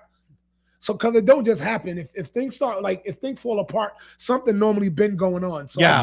I think they didn't mess with each Behind other for a the while. scenes. Well, that's the problem that I got with J. Cole. J. Cole tries to come to us and be like, I don't want to burn the bridge with my brother. But you know y'all bridge has been fucked up.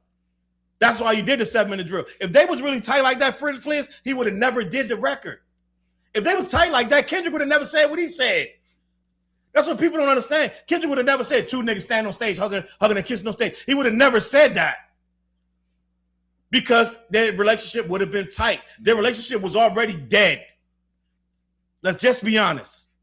Their relationship was already dead. J. Cole knows it. The problem I got with J. Cole, he pretended like it wasn't. Yo, my brother, K. Dot, da-da-da. Y'all love Kendrick Lamar. Put your hands up if you love Kendrick Lamar. Me, as do I. I love Kendrick too. Da-da. It's all fucking performative bullshit. And that's where I'm at with this fucking trial. Yes, he's still on trial. I'm not done. Because the nigga came on the motherfucking new fucking record, the new mixtape, the Bronx Dude freestyle spitting this shit. Now he mad at YouTubers. I feel like this, and I know you're his lawyer, and I know I'm not his lawyer. I know that you're his lawyer, and I know it's unfair. But I'm still gonna throw this at you. This nigga J. Cole, now he mad at YouTubers like me. He's saying that we're rumor, we live off gossip, da-da-da. We live in our mama's basement. First, I don't live in my mama's basement, my G. He said, but he's saying that YouTubers, said, I'm actually a YouTubers house like owner. me are either dick riders or haters, and we get paid to be either one. So now he's deflecting. Instead of saying, me personally, Fliz, I feel like J. Cole on this it's only 4 songs on here. Yeah. And they freestyles. But I feel like on all 4 of them, he's coming real brolic and big bone, but he's not really, I don't think he's being honest. Because at the simple fact of the matter, we don't want to hear all this big brolic shit. We want you to be real on this. And he came with, you're a very gifted writer. You're a very gifted writer. I'm a gifted writer. We can write this all day. If you say, okay, you got 10 minutes, write some shit. We just write some shit. I think on this, I think J. Cole just wrote mad shit. He just went mad bars. Some of the bars are dumb. He's talking about you think I was like ICE and not deport niggas. Now, who the fuck would say that right now? Who would say that shit, Fliz? I like to live in ghetto fab like my brother's name Paul Kane though. I get it. I Some like of the that bars line. but he's a prolific writer. But it's like he's tone deaf with shit. Why would you make an ICE bar right now? It don't make no sense. Because it's incendiary. Yeah. It's gonna Okay, get- so It's just relatable if you're gonna the be times. incendiary and try to have shock value, then we gotta call you out on every fucking thing. Then at that point, you're not as enlightened and spiritual as they're trying to make you. At a certain point, we're nitpicking. Just to be 100%. Like real. Nick picking on what the You lyrics. really I- defend this nigga. No, man. I'm not defending You him. You dead ass. I'm saying it's just look. It said Sometimes you straight gotta, 7, Your Honor. you gotta have factual things both ways. I'll always acknowledge a fact. I'm not gonna fight it. That's not a fact. That is not That is incendiary. that if you're gonna say incendiary bars just because, then you can't come back and say J. That's Cole is hip-hop. like a spiritual monk and he jumped out of the battle. I'm not saying that. No, but you're not. But his fans are. His fans are telling me J. Cole got out of the battle because it was going to be too personal and over the top. It was going to be too much innuendo and rumor that he was like, I don't want to be in that messy thing. I'm above that. So then you come out 2 years later and you make a record with his all incendiary bullshit for fucking shock value. So don't tell me he's being spiritual. That's what I'm talking about, Your Honor. Oh, well, as far as the spirituality, that's something else. But it's rap. You know what I'm saying? Okay, it's rap. So then right there, it's rap and there's rules to it. You can't jump in the battle first over some fucking subs, say your hardest shit to the nigga, and then say, you know what, I'm sorry, you're awesome, let me fucking run out of here. That shit don't fly in rap. Actually, it does. No, it don't. Nobody's ever done that before, Fliz. Well, welcome to your first time. And this is why we on his ass. Well, and I get it. But unfortunately, none of us. And no, this is the thing. I actually kind of like these debates and all these talks and these discussions. Because when I always point out, and not just with this discussion, where a lot of things, you're not going to change somebody's mind. You know what I mean? And the fact, if you're going to get mad that I won't change my mind. No, we're not mad at you. No, it's not you. I'm saying in general. In a general thing. Whatever you're mad, somebody don't believe that what you believe in, and you're pissed off about it. Why? Know what I'm saying? I don't want to change your mind if you're not going to. I'll give you my fact. I'll present my case. You're not going to, because I know going into most debates, 90-something% of debates, nobody's changing their mind. I agree with you to a degree. I'm not going to be like, I'm mad. But no, it's not about being mad. It just, so if I speak loudly, don't mean I'm mad. Oh, it's not just about you. Half of this shit is entertainment. Half of this shit is I'm not talking about you right now. I'm talking in generalities. What? You know what I mean? In generalities, people will get mad at you for not thinking the way they think. But welcome to the human condition. And guess what? Now we're seeing rap or hip hop, however you want to look at it. It doesn't exclude that as well. There's rules. Every game has a rule. Everything has a rule. But occasionally somebody breaks it. That's like you said. There's basketball games. He's broke several rules though. People break rules. There's people like that. There's autistic people. There's sociopaths. You know what I mean? There's rules of life. There's rules of nature people want to change. There's people or just don't want to adhere to. That doesn't exclude rap. Just because we got it in the box. You broke the rules, son. But I don't think remember we were all mad at Kanye? I'm still mad at Kanye. I'll say. So it's Drake, J. Cole, and Kanye?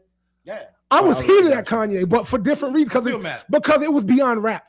I didn't like what Kanye was saying because it's not a hip hop thing no more. No. So I was like, damn, I don't like what this dude is standing for, what he's representing, saying this stuff. Right. You know what I mean? But I'm like, I couldn't take away and say, yo, Kanye's first 3 albums was banging. I had to admit, I couldn't be like, no one's taking away what Kanye. You can't take that away. No one's doing that. So I'm saying, other people like, let's say Kanye West doesn't care about breaking the rules. He's the type of person that's like, I will break the rules and tell you I'm breaking the rules, and you're gonna have to live with me. And what are you gonna do? You're gonna either complain about me, or you're gonna talk about me, which is gonna give me more pop. Well, because guess what? Guess what negative press does? It gives you more pop. If we were sitting here talking positive about somebody, nobody gives a shit. Well, let's talk about Kanye. Kanye right now is apologizing to Rabbi Pinto, trying to get back in good graces. He just took a full-page article out in the Wall Street Journal apologizing about Jews. He still ain't apologizing to the black people. He said, yo, black people, you're my heart. I'm sorry I let you down. He didn't fucking apologize about nothing he said to us because he meant the shit. So he's blaming it all on, I did a whole video about this 2 days ago. He blamed it all on bipolar, da-da-da. So yes, it does matter because we started to be like, yo, we're not fucking with you. And as time went on, Kanye can't get no shows after he started doing too much of this swastika, this, that, and the third. Yes, he just booked Mexico, and they supposed to have 2 shows in Mexico. But what else after that? Most of the shows last year he canceled.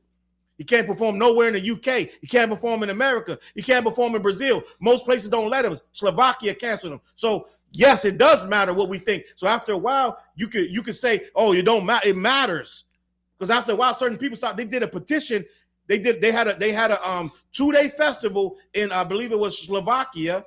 Kanye was supposed to headline the shit. They made a petition of thousands of people said, we don't want his ass here. They canceled the whole festival. So it do matter what people say. That's a level bigger than hip hop. Yeah, that's crazy. That wasn't a hip hop. But we said it was bigger than hip hop before we before So- you brought it up. But I'm We're saying, talking about, you said Kanye, this is not hip. no, I'm saying because I was mad at Kanye for something not hip hop.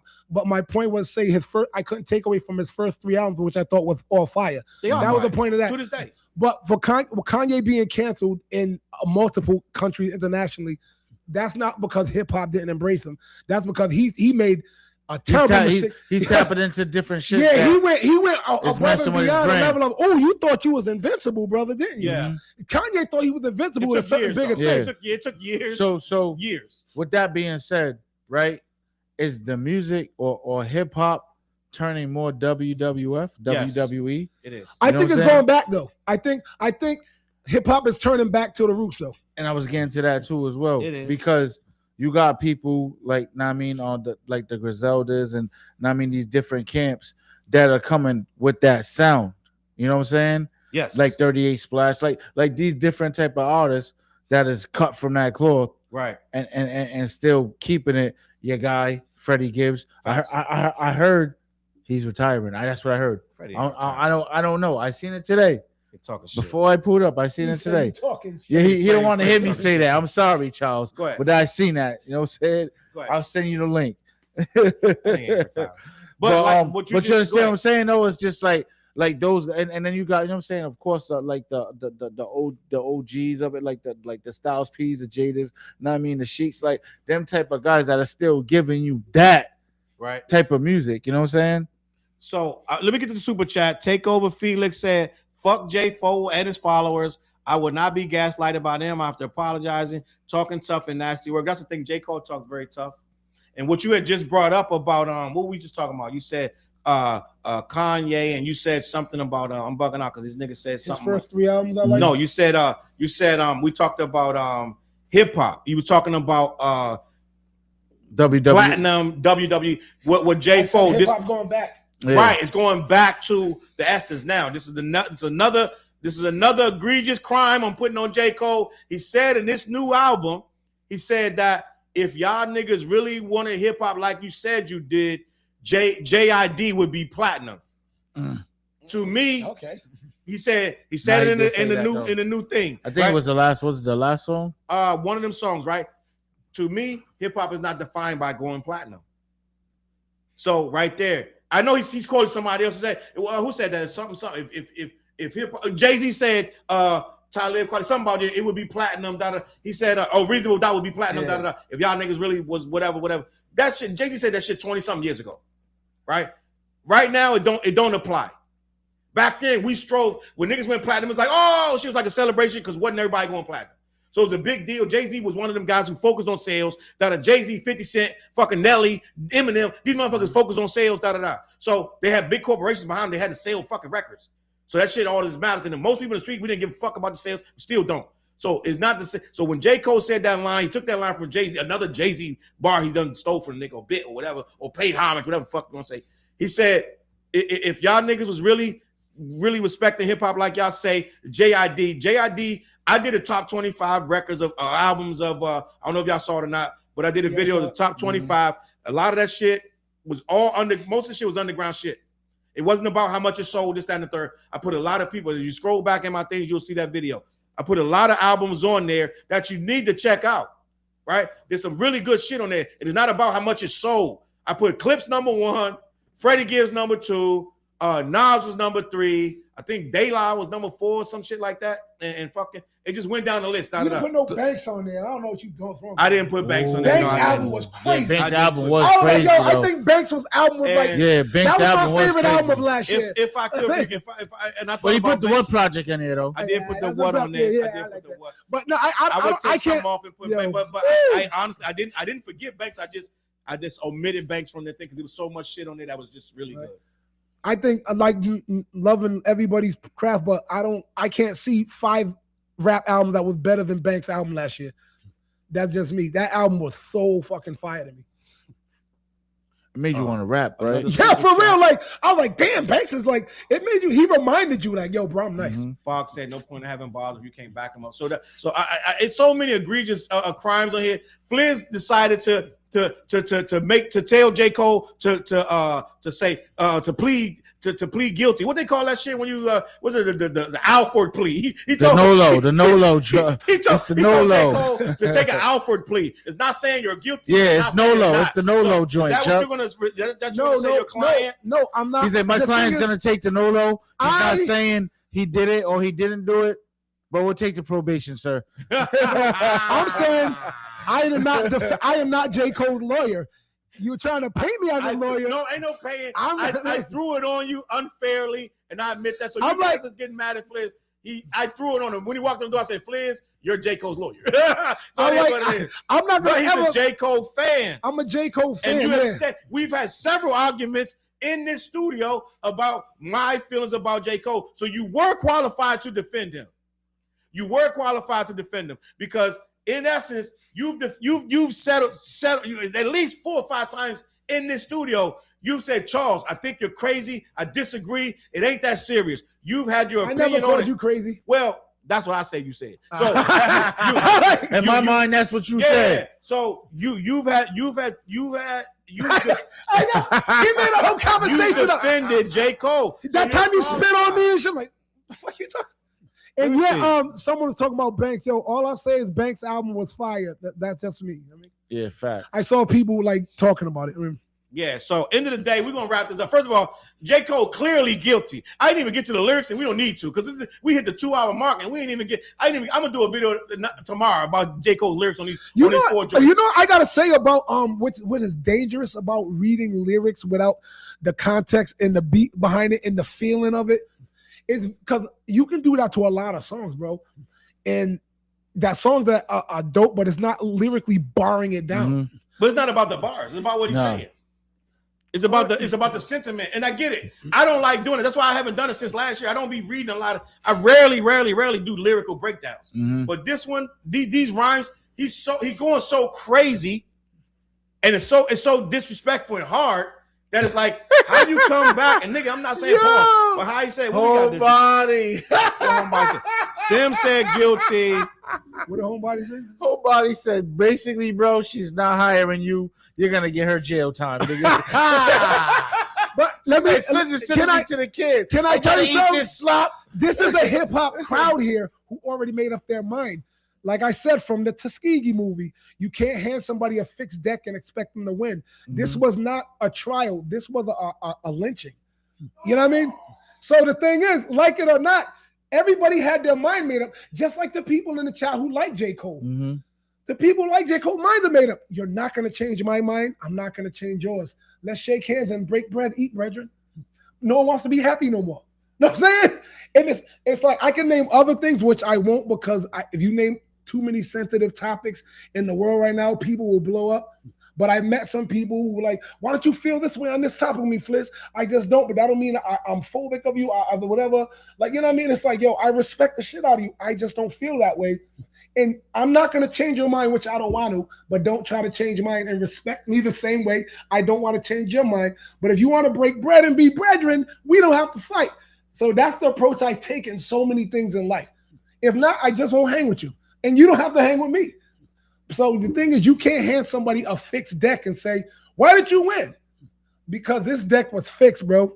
It was in. There's nothing no one was going to say to change the people who don't like what J. Cole did and the J. Cole fans who don't care what did. Point blank. And no one in the chat is gonna even like disagree with that. You know what I mean? They're gonna be, you ain't gonna change my mind because You lucky I had to pee. you always gotta pee with your baby bladder. He get up like 5 times a show. You gotta stop drinking in the show. Oh shit. You lucky I had to pee. Ain't nothing in the glasses. He's So done. this dude Fliz, when I left to use the restroom, this nigga Fliz said it wasn't a trial, it was a lynching, right? He was guilty. That man was guilty from people off the Yeah. top. What's It that wasn't movie? What's that movie with Samuel Jackson and Matthew McConaughey?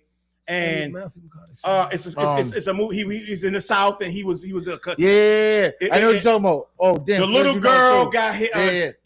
They killed his daughter or something, and he went and killed something. He killed the dude that killed his daughter. What's the name of that You're movie? right. He killed the guy that killed his daughter. Somebody got it's Matthew McConaughey, Samuel Jackson, He's the lawyer. and I think Sandra Bullock might be in it. It's I think Sandra Bullock might be in it. Something about Is it, Burning Mississippi? Is it not? Mississippi that- Burning? Mississippi Burning. Is that what it is? Okay. Yeah. All right.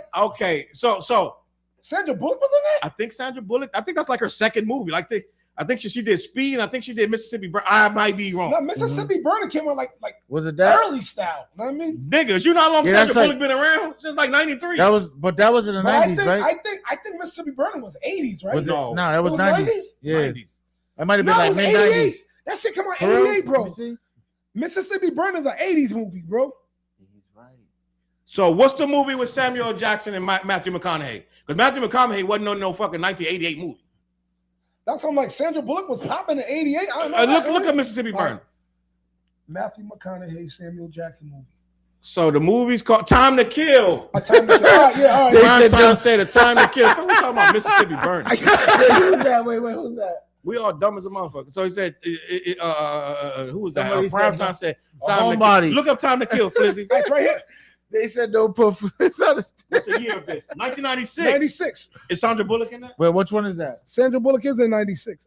96, I can believe, but when we was talking about Mississippi Burning, I thought. no, it was 93. I had an was the affinity movie? to that movie, Time to Kill. All right. Okay. I go had ahead. an affinity to that movie because my don't mother know why I was said from Mississippi Mississippi. Burning. Walker said Time to Kill. The Time to Kill movie. Basically, Flizz, we can't put you on the stand. No. Yeah, you're right. We can't. You can't. But what I'm saying is, Homebody, thank you. now imagine. Now it was Samuel Jackson on trial. They wouldn't let niggas in the court. I think they made the niggas sit up in the fucking In top or bleachers, some yeah. shit. They in the it wasn't that bleachers. many- It was if they let him up there. The whole court was people with the guy that killed the daughter. I did see this. All right, yeah, You yeah. saw that. Yeah, Everybody I did see everybody this. saw I that, bro. this, yeah. So Sandra Bullock was fine and said, I ain't gonna hold you. That she was a fire. She was fired by Fire, more fire. Yeah. But now Matthew McConaughey went into a lose-lose situation. Right, Fliz? He didn't say, fuck it, right? like he went in knowing there's no way I'm gonna get this guy off, but I'm gonna do it anyway. So that's what you were up against. You were in a time to kill situation.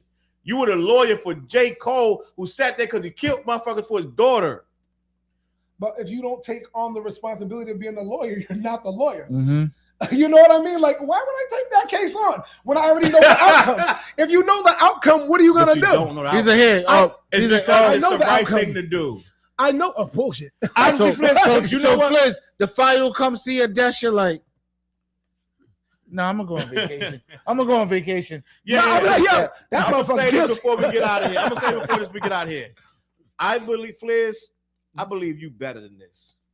And I really believe that you really, had you wanted to, you could have gave a solid defense for J. Cole. So if this was Method Man, you think Flizz would have went all out?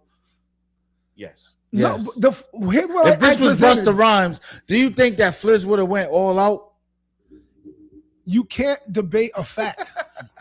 The thing is, I understand, like I just said, I don't know if y'all are hearing what I'm saying.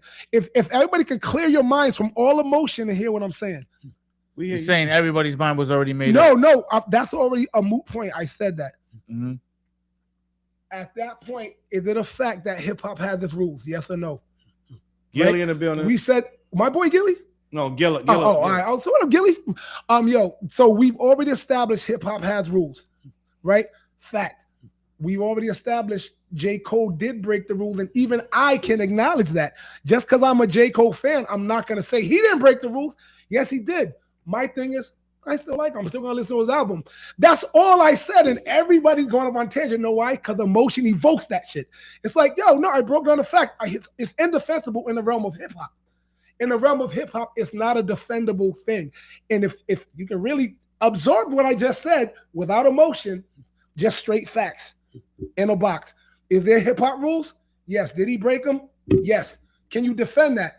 No, he broke the rules. You Do can defend it. His fans defend it all day. No, his fans are just saying shit because they don't agree with you. Well, no, they saying know what I'm that saying? they're Yeah. saying that he walked away because he knew that the battle was going to get super personal and he didn't want to do that. And that's what their defense is. And I get it, but regardless of what he did, I'm a firm believer in, yeah, you did step in the room. You know what I'm like with everybody, with kids at my house or everybody? There's consequences to the things you do. He ain't a consequence. Know what I'm saying? Did he step up to the plate and say, I effed up. Yep. And he did.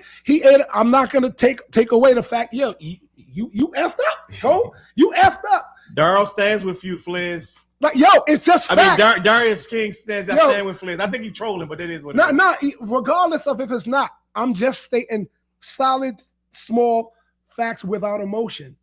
And then if you want to add emotion to it, you're gonna say, yeah, but this, that. No. There's a fact he broke the rules. You can't defend that. So it's a fixed deck.